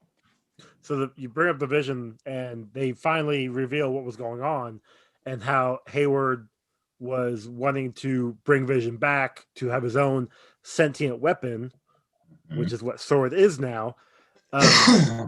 So what I'm thinking is somehow, probably because of Agatha, Wanda found out what was going on. So she did bust in there. Yes. I think I had said before that footage seemed pretty weird, but Wanda busted in there to save Vision because she's like, no, fuck that. I'm not letting him become your weapon. Mm-hmm. And so when Hayward showed that, it's showing it at a time where, well, we can't trust Wanda. She's the bad guy. We're the good guys. Remember, guys, we're the good guys. Mm-hmm. So that's interesting. So having that happen, Wanda saves Vision. I think we're gonna see how the Mind Stone came back. I mean, we're gonna see it. It was in the original trailer. I think that might be as early as next episode, but I can definitely see the final episode, episode 9, is just gonna be balls to the walls battling between Sword and Wanda. Absolutely. And it's gonna be fucking amazing. And I'm gonna and love it's going to be the creation of the Nexus. What is the Nexus, though? What is that? I thought they were hanging a lantern on that, but I don't know what Nexus is in the Marvel comics. Nexus we saw in the commercial. Nexus. If you watch that scene again, she talks. The voiceover for the commercial talks about side effects could be coming back to your own reality or choosing whichever reality you want. The Nexus is basically the gateway to the multiverse. Mm-hmm. It was first appearance was in Adventures of Fear 11 with is it Man-Thing in Marvel, right? Yeah, Man-Thing, yes. Because they don't have a Swamp Thing, they get a Man-Thing. So it's very sexist. We're changing that. I think that the Nexus will be introduced at the end, so that way it'll play a part in bridging the gap. Multiverse of Madness. WandaVision to Multiverse Spider-Man. To Spider-Man to Multiverse of Madness. Correct. So that makes a lot of sense. Yeah. To Loki, possibly. Maybe. So Travis brought this up as well. They were when they announced all this, they did say that Loki had a part to play in all of this. They've kind of went back. They haven't said anything about it since then. Well, but this is also also this WandaVision that date never moved, right? This was supposed to be when we were supposed to get WandaVision. No, WandaVision did move. Okay. WandaVision was supposed to be in November, but it was going to be the second thing, like because we were going to get Black Widow, and we we're going to get Falcon with a Soldier. Yeah, thank you. So the fact that this is the first thing is fine. Like I'm totally fine with it. Don't get me wrong. Sure. But it definitely feels like their thought process of what they were trying to push for the season 4 or phase 4 has changed because of COVID. Yeah. Slightly, sure. I think it all depends on how chronological everything is. Like, do you have to have it in that order for it to make sense? Is the question. And that's my thing, because I think that Shang-Chi could possibly be in its own little thing for now. Like, because it's an origin thing, it can be like an origin story and that's it. It doesn't kind of how Guardians was. Yeah. It's going to be more connected to the Earth-based heroes, like whatever's happening on the Earth. Like I said, we know that like Spider-Man, Doctor Strange, Wanda, they're on this like multiverse track. You know, we're watching it now. We know Spider-Man's got all these different people coming. We know Doctor Strange 2 is literally called the Multiverse of Madness. And I would also weave in Quantumania with that. Ant-Man 3, whatever's called Quantumania. Yep. I would weave that into the same thread. And then you have the Falcon and Winter Soldier, Black Widow, Hawkeye, most likely She-Hulk, that are going to be all these, like, you know what I'm saying, that you would weave into the Earth-based heroes. And I would put Shang-Chi in that too, where he's going to be, even if you have the Mandarin, it's still going to be some shit that's taking place on Earth that they got to deal with. You know, and then you're going to have Captain Marvel that's shot off into space with the Guardians, with Thor, Love and Thunder, and there's going to be like a space sector, you know, that are kind of loosely woven together in my opinion. Just hope I hope that they don't try to do what they did with Homecoming and really play along with like the dates of things. No, because I think they learned their lesson. Well, because here's the problem here. I was waiting for him. Far from home is Far from Home. Far From Home is 6 months after Endgame. 8 months. Is it 8? Mm-hmm. Okay, 8 months after Endgame. WandaVision is 1 month. 3 weeks. Yes. This episode is 1 month. Yes. So you're three. right, 1 month. So 3 weeks plus the 9 days. Yeah, of, 1 month. Yes. So it's 1 month after Endgame. So it's funny you bring that up. I've got something to say, but finish your thought. Well, I just hope that when we see Falcon and Winter Soldier, I hope that they are somewhat smart in what they are planning to do if they want to connect anything. Because they could completely leave that alone. Like we said, they can technically separate them in their subcategories of like Earth-based heroes, and just leave it alone. But we do know that this is a connected universe. And I know that Kevin Feige would much rather connect them rather than leave them by themselves. And even just small connection too. It doesn't have to be anything big. Small connection, similar to how in this episode, we've got a milk carton with a missing kid. Yes, I saw that. In Spider-Man Far From Home, we get posters of kids missing still. Why isn't War Machine there? I know Sword's not going to call in the regular people there, and I know he kind of went against the Accords, but Wanda's in there. Colonel James Rhodes, Colonel in the United States Air Force for many years before. I think he's in hot water. War Machine. I think he's in hot water. He isn't for what he did to Ross, but then like they all got snapped, like redoing their shit. Like I am assuming Ross got the snap. Either way, the government was in shambles and they were working together with them to try to keep it together. In that 5-year period, they kind of made peace with him. Why isn't Colonel Rhodes right there? Like that is his teammate. Conflict. You know what I'm saying? Like, I just don't understand, like, why you don't, if you're calling in a big gun, because you can't just get Doctor Strange. You're not just going to walk into the Sanctum Sanctorum and be like, hey, come help us out. He's going to be for a bigger, but I just don't understand. You go call in the War Machine. He could be on assignment. And he knows how to play he knows how to play ball. He could be on assignment. I mean? He could be off planet. Like, who knows? Like, we don't see him until he's coming in. He's coming in Falcon and Winter Soldier. That's true. So, and Clay, to your point, I think Falcon and Winter Soldier takes place at the same time as this, because if the government already has U.S. agents set up, why don't they send him in there? Yep. Or if they've already, because we know Falcon's getting the shield by the end of it, and why doesn't him and Bucky go in there to get? That's their teammate. Or Hawkeye. Hawkeye's going to have to take place after. I would say that because Hayward is in charge right now, and you think nobody else knows. Jimmy Woo knows, the FBI knows. Yeah, I understand that, but I think Hayward is just one of those people that is like, I hate soups, and so like, okay, he's gonna and I know it's like I don't want that because I don't want Sword to be the next Shield where it was like this problematic thing. Yeah. But I think Hayward is just that one asshole that's like, I don't like superheroes, so I'm gonna leave them out, and I'll possibly kill this one so that way we can just call it a day and we can go home. I think that's the deal here. At least that's what I'm hoping for. Did you guys say that this WandaVision was set 3 weeks after Infinity War? No, Endgame. It starts after Endgame. 3 weeks after Endgame.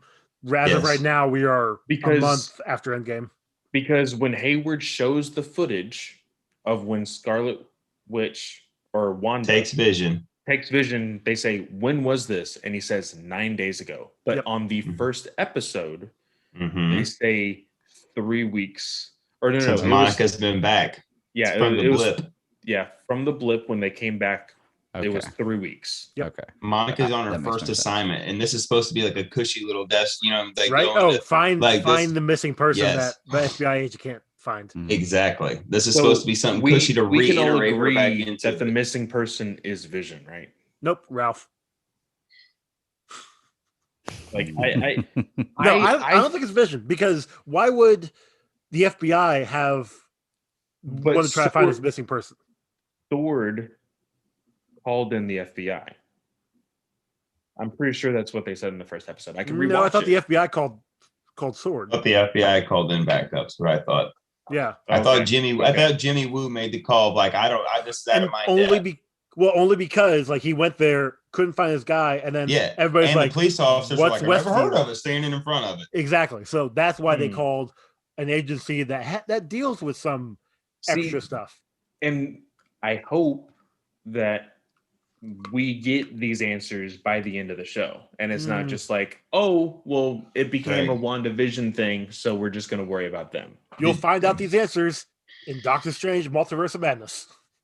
Hey, Greg. Possible. Yeah. Let's go, Greg. I'm ready to back you up on your thing that you've been pounding the whole time, because I sent you the picture of it. I noticed it without seeing the internet, without nothing. So I'm ready to back you up. I'll go ahead and bring it out and gloat a little bit. I want to see if these boys notice it or if it's out there on the thing or what. Can't show the picture because I took a picture. I was watching. I stopped the episode, rewound, and took a picture and went, "Holy shit!"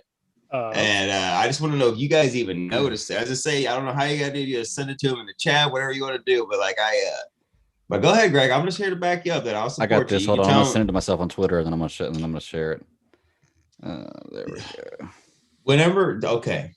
I won't when Monica's looking at the outside of the hex, did you guys notice anything? That there's that wide establishing shot. Dome. It's a fucking house. There's literally a fucking arch on that thing, and it's going like this. Now I know it's a hex, and like Chris said, it's the hex. The other half of the hex is in the ground, but what they visually showed us is a house. House of M, anybody? Like literally Wanda's creating her own like they literally hung a lantern on it. Should Greg show him? I promise you. I'm the person that's been giving Greg I'm gonna go back. So much shit. I've given him so much shit saying it's not that. I'm bringing up the episode right now. Yeah, I'm sharing it right now. Share it to him because I brought it because I went, holy shit. See, look at that. See that? There it goes down like that is a fucking house. But no, because it's still that is a house. It angles to the side. It's a hex. It angles out. As I say, that's my only argument. I could say it's a hexagon too. But right, no, you're right. But they're visually showing us this. Like, that's like a visual cue to like a wink and a nod. Being like, "Hey guys, wink, wink." You know what I mean? Like, of course it's a hex. I understand, and I know what a hexagonal shape is. I get. But look what they showed us on screen. But that's what they showed us. I get what you're saying with the House of M similarities. But they've been saying that since the fucking beginning. Like, oh yeah, House of M, the bottle of wine. No. They showed us subtly the bottle of wine. This picture is this when Hayward is seen for the first time? Yeah. No, this is from this episode today. That's what I mean. But in this episode, I don't. Maybe it is. Yeah, but maybe that's Hayward right there, isn't it? Yeah, Hayward. Yeah. Okay. Yeah, sorry, I said Monica. But it's Hayward. But yeah, I sent that. I stopped it and rewound it, and I went, "Whoa!" Because that is literally a house, like the whole shape of it. There's the roof. It's peaked down. It's got the squares on it because it doesn't show you around. I know what a hex got, but I'm telling you, what they're visually showing us, it doesn't show it rounded on the sides. Whenever Monica goes in on the other side, they show it as a big circle. They don't show a house. Right, and the only thing I can say in your defense there too is, if it's oddly shaped and if it's a hexagon, because why is the only on the side you're facing right there are there angles going up, whereas the rest of the angles going back and parallel with the ground? Yeah, so I don't. You're right. It does look like it's pointing out a house. It's just a visual I think it may just be a cue. nod to house. Yes, that's what I'm saying. Like I'm not saying. I think it's like it's a wink and a nod to the people being like, you guys that think it's House of M, like, yes, this is our quote MCU version of Wanda doing House of M. Like, here's your wink and a nod. Exactly. Yes, exactly. Civil Civil War. MCU Age of Ultron. Age of Ultron was a weekend. Like, you know what I mean? Like, it's just their wink to it. It's their. I think that was done on purpose because they stood on that shot for a second that established you shot. Oh yeah.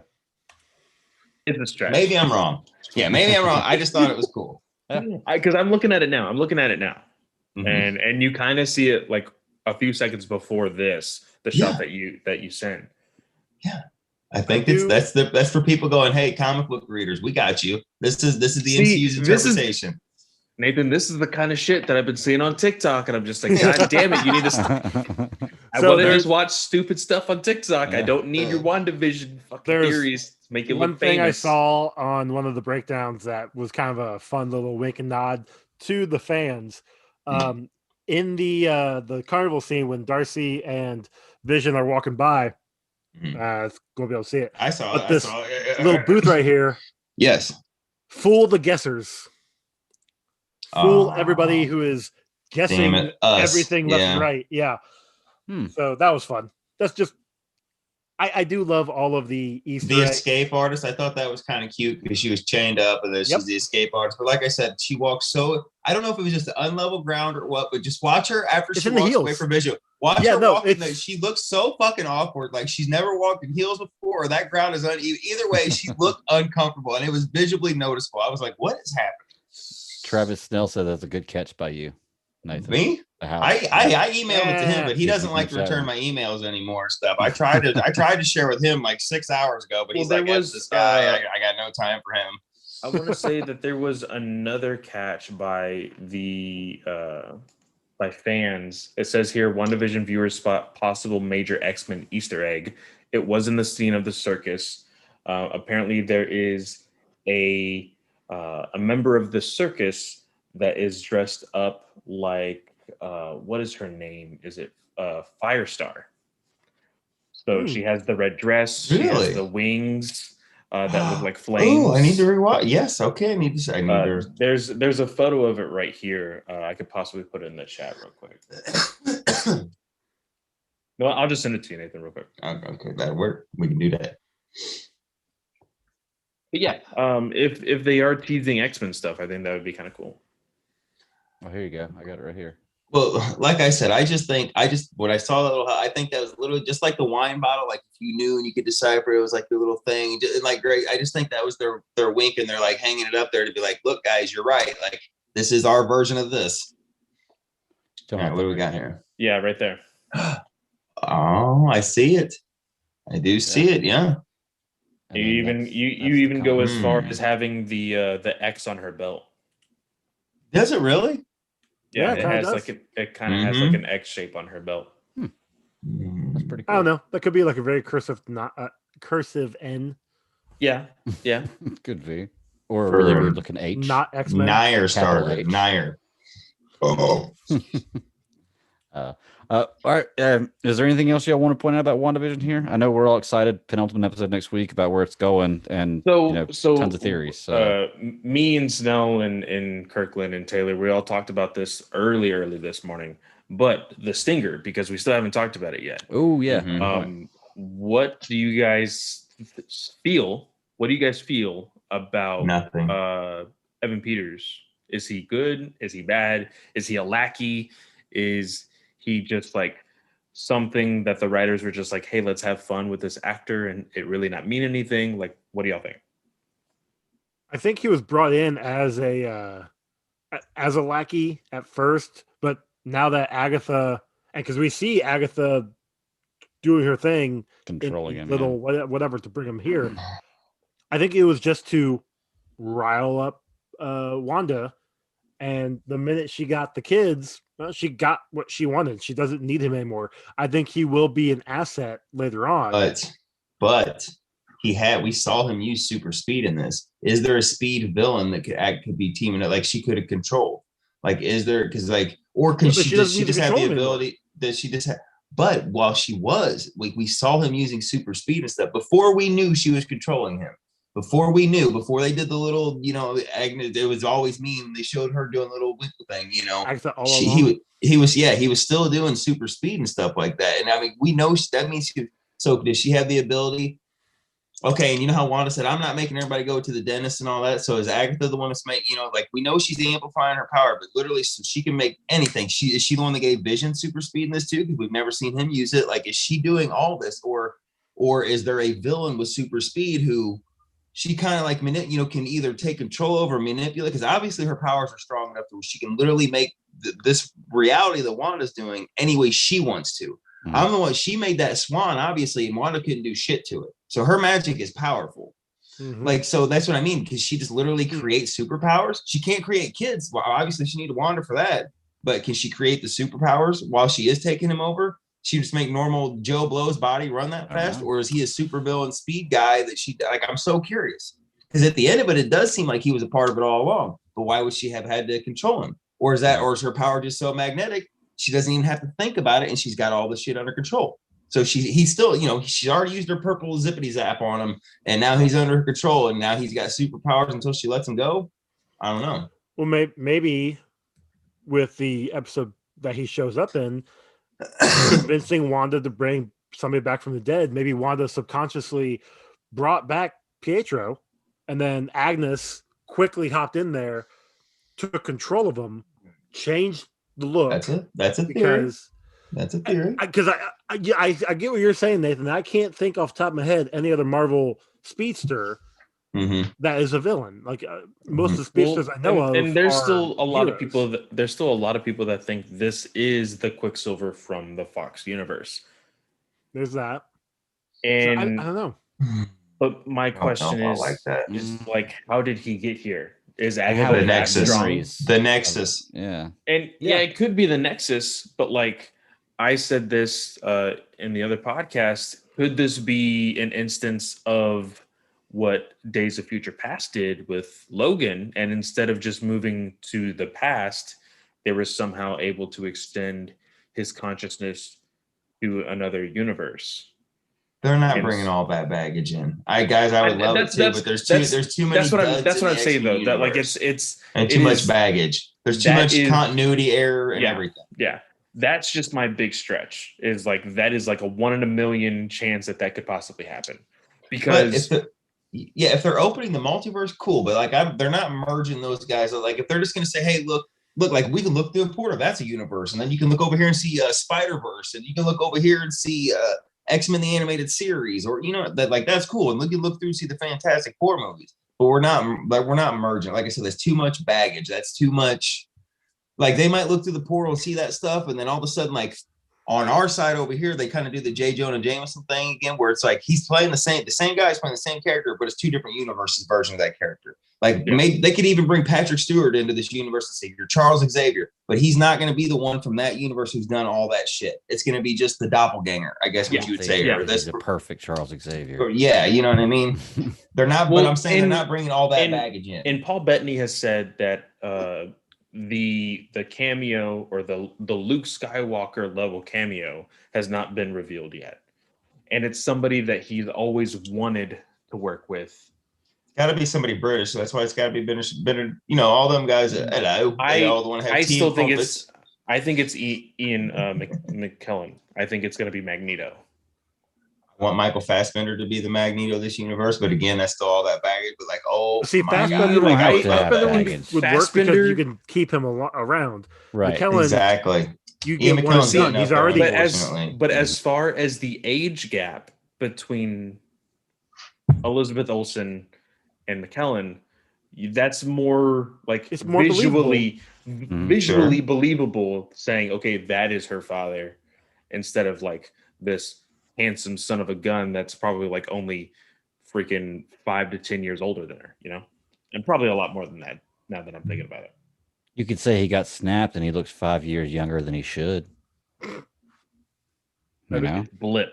It's blipped. Excuse me. Yeah, blipped. Or it could be just like, or it could just be like the comics, and he had his kids when he was young, and then abandoned them and had his own life and got out of there, and then they came back, and he becomes a member of the team that they're on, and he's still young enough to fight with them and stuff. So could be. I mean, I don't know if we're gonna see that. I've known young parents out there. Let's just put it that way. Yeah.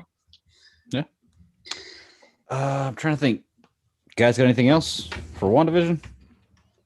Looking forward to next week. Next week's gonna be fun. Next 2 weeks gonna be real crazy. Fun. It's gonna be awesome. Mm-hmm. Yes. I'm still making my prediction that it's gonna be some flashbacks and some current. Yeah. So I don't really know where the show's going. I'm not trying to make any predictions other than the one I made before it ever started about the House of M connection, which it looks like it's loosely following. So yes. So I'm just watching and having fun. All right, well, Bells, let's get out of here. Well, wait. When Wanda expanded the dome, I don't think that was a part of Agnes's plan. No, because it's freaking out. The kids, they come up there and they say, "My video game." She's trying to control. Like, I think that accelerated because I think Agnes wanted those kids as teenagers. I think she wanted them to be the age of the young Avengers, like to where they can move on out of there. But that accelerated her plan because Wanda overexerted herself. When she expanded that bubble, she overexerted it, and now that sped up Agatha's plan of like, all right, she's losing it, she's freaking out, and it's visually noticeable where she's in front of her own eyes. Shit's going, blah, blah, blah, you know what I mean? And she's having to bring it back. didn't she kind of cause Wanda to do that? She was the one who talked to Vision into walking out of the barrier that caused her to but expand she didn't really convince him to, though. But that was one of the things she confessed to at the end. They showed that scene of her talking to him in the car and then him walking away. But that was just showing that she was, in on it, and she was she was faking the whole like, oh my god, like what's going on? Okay. I think it was a nice little nudge to have him go to do that. Mm-hmm. I think it was more of a, at this point in time, Wanda and Vision are already like at their wits' ends, already like fighting, and they're separated from each other. Agatha gets Vision gone. Mm-hmm. It sets Wanda on a tirade of like, oh god, what the fuck's going on? I need to go figure out what's going on here. Can you take the kids? Mm-hmm. Her expanding it to give Vision back. Yes, I don't think Agatha planned on that, but it did help. It did get her to her end goal in the long run. That makes sense. Yeah. So the end goal was kids. She wanted the kids. Mm-hmm. Yes. She got the kids with like, she came in there. It's like, hey, why don't I take the kids away and watch them? Now Darcy's going to be the hero of the show. Well, maybe. And Agatha finally confirmed that Wanda's powers were magic. She said, "You're not the only one that uses magic or something." You know what I mean? So yeah. Like, and I know it's a little small thing, but like they've never said it. They like, we've all noticed comic people, but like they never called, like shit magic. They haven't said, there's aliens and gods and everything. They've referenced it as, they got her powers from Infinity Stones too. Mm-hmm. They've never referenced it as magic. Mm-hmm. Yeah, mm-hmm. Abilities. So they're saying, yeah. You guys see the superhero landing that Monica did? Yeah, mm-hmm. That was pretty cool. Sorry, how about those eyes, man? Pretty cool. Yeah, I liked it. The visual effects of how her powers work are really cool. Mm-hmm. What is the power set of, what'd you say, sonar? Because that now that you say that with the way with her eyes, dude, or Spectre, the way her eyes did that makes a lot more sense. Like, what's the power set there? What's that? Do we know? Nobody know? Like, she can see the spectrum of light and energy, and that's it. I mean, it looks like she can take a Wanda bolt or a hex to her and then superhero land. I'm sure that the MCU will elaborate on it, but in comics, I think she has the power of flight. I don't know if she can absorb. I was gonna say that's gonna be like that's like Meg off of Family Guy when they got superpowers. The only thing she could do is have her fingernails go longer and shorter. It was just like what are you gonna do with that? I'm gonna scratch you. According to Wikipedia, she is invisible and intangible in many of her energy forms, and is capable of flight in all of her energy forms. Boom. Okay, now she also has the ability to project cool. energies from her body while she is in human form. Usually in the she form could change of an energy blast. So Invisible woman confirmed. There you go. Boom. Fantastic Four on the way. You know what? Maybe. I'm down for it. Maybe. We'll see. I don't like that. Hayward, Jimmy Woo is. You know what? Jimmy Woo is Mr. Fantastic. No. Yeah. Hayward is gonna turn. Hayward is gonna turn into the Thing, and he's gonna be so angry that then we're gonna call these guys the not Fantastic Four because they're fine. Change her name to Reed Richards, change her name to Sue Storm and stuff, but not Monica Rambeau, the Invisible Woman. Fantastic Four. I'll riot in the streets. What is this? Change the name. Oh man. Love it. All right, y'all.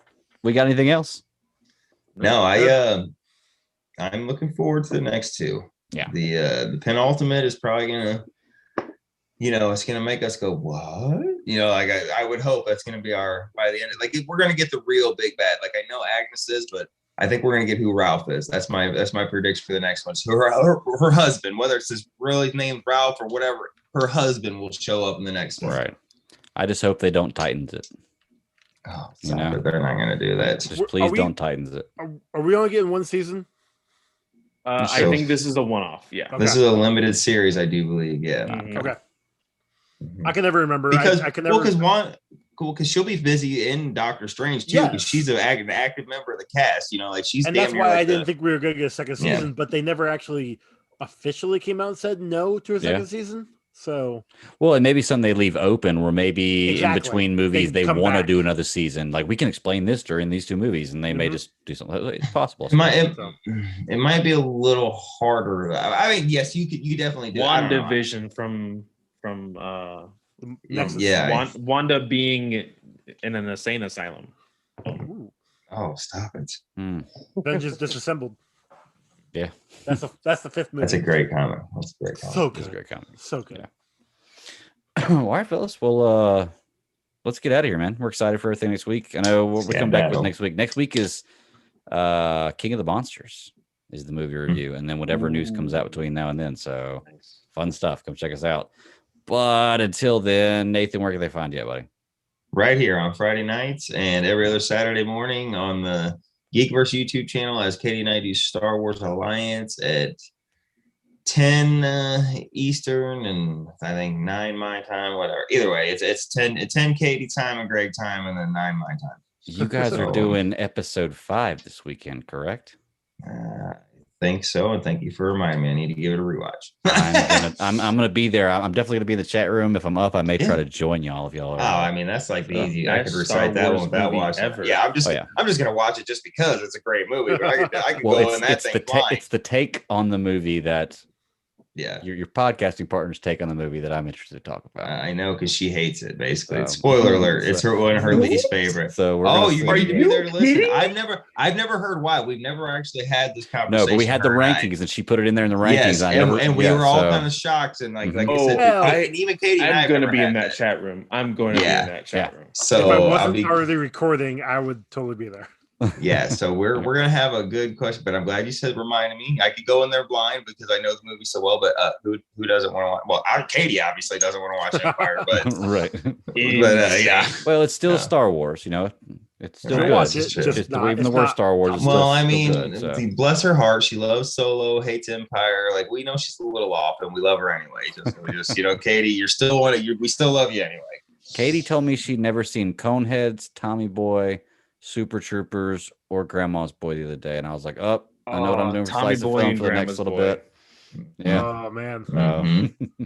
I just gave her an idea for. She ever seen Porky's or like Animal House or like any of the old I doubt. I don't think I've seen Porky's. Not that I say I need to, but I've definitely seen Animal House. Hilarious. It's funny, but the first one was hilarious. Revenge of the Nerds, like all those old 80s, like old like come on, man, those movies are hilarious. Yeah. They're probably Stripes was the other one she said she hadn't seen Stripes. What? Which is one of my all-time favorite movies. Damn, like holy, see. Is that the whole point of Slice of Film, though? I mean, I guess you do. Exactly, that's the point. When you're born, exactly. You know, 12 years after the movies come out and stuff, it's kind of, you know, I get it. Yeah, exactly. Right. Joe, where can they find you at, buddy? You can find me on Twitter at _actually_. So fucking yep, there it is. You can also find my podcast, Comic Book Rundown, on Twitter at Comic Rundown and on Instagram at Comic Book Rundown, and every 3 months on Ranger Alliance. And I'll let Clay take care of that one for you. Yeah. Clay, you did change the thing, which I appreciate. I did. So you can find me at Fanboy. They didn't Clay. see.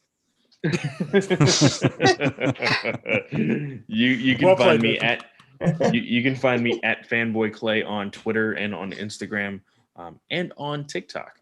But if you go to Twitter, go into the bio. I do have a link tree with all of my links there. You can find me on the Comic Book Legion podcast, the Batman News Weekly podcast, the Weird Science Marvel podcast, and as well as the Ranger Alliance podcast here on the Geek Ultimate Alliance Network. I am taking a hiatus on the Fanboy Comics podcast due to the fact that I am now in school for the first time in 11 years. It's weird.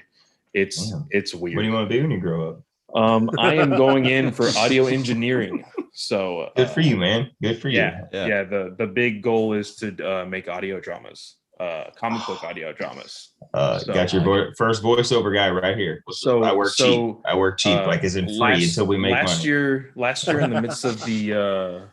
the midst of the shutdown, I did a Nightwing #1 New 52 recording with my voice and all the audio. I just pretty cool. I did all these different clips from YouTube, and I made a full I think, a 1.5 2-minute clip, which was like 5 pages worth of the comic. Nice. My goal is to redo it, but professionally, since I will have all the tools that I will be learning with school. I volunteer as tribute. I have faith. To help you out. I have faith. So that's going to be really, really fun. But yeah, that's where you can find me. I am, I will say this, I am doing fine now with no water. I don't know how it will be in a week when I still don't have water, but yeah. That shit's rough, man. Hopefully really everything turns around for you soon. Yeah. I hope you get water back soon, buddy. I'll definitely. But I got plenty of beers, so we're good. There you go. Beer's got water in it. So you're good to go. Exactly. You're good to go. Right. I'm not going to flush it down the toilet, though. Go outside. That's right.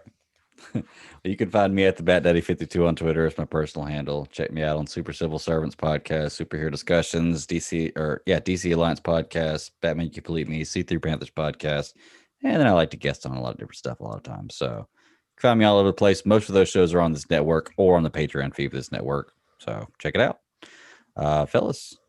Great show, man. Great stuff to talk about. We're coming back next week with King of the Monsters, which I can't wait to watch. So we only got derailed about 7 times. Only 7 or 8 derails. Yeah, but yeah. Well, I maybe we got more. derailed within the counter. first 2 minutes of the Like we talked Mortal Kombat, we went way. Like we took a hell, but we went to the Grand Canyon and we came way back. It was a real. Y'all went all the way down to Texas for a while, right? And then swooped back up, and we swooped back, right. All right, y'all. I'm getting out of here. Until next week, keep pounding.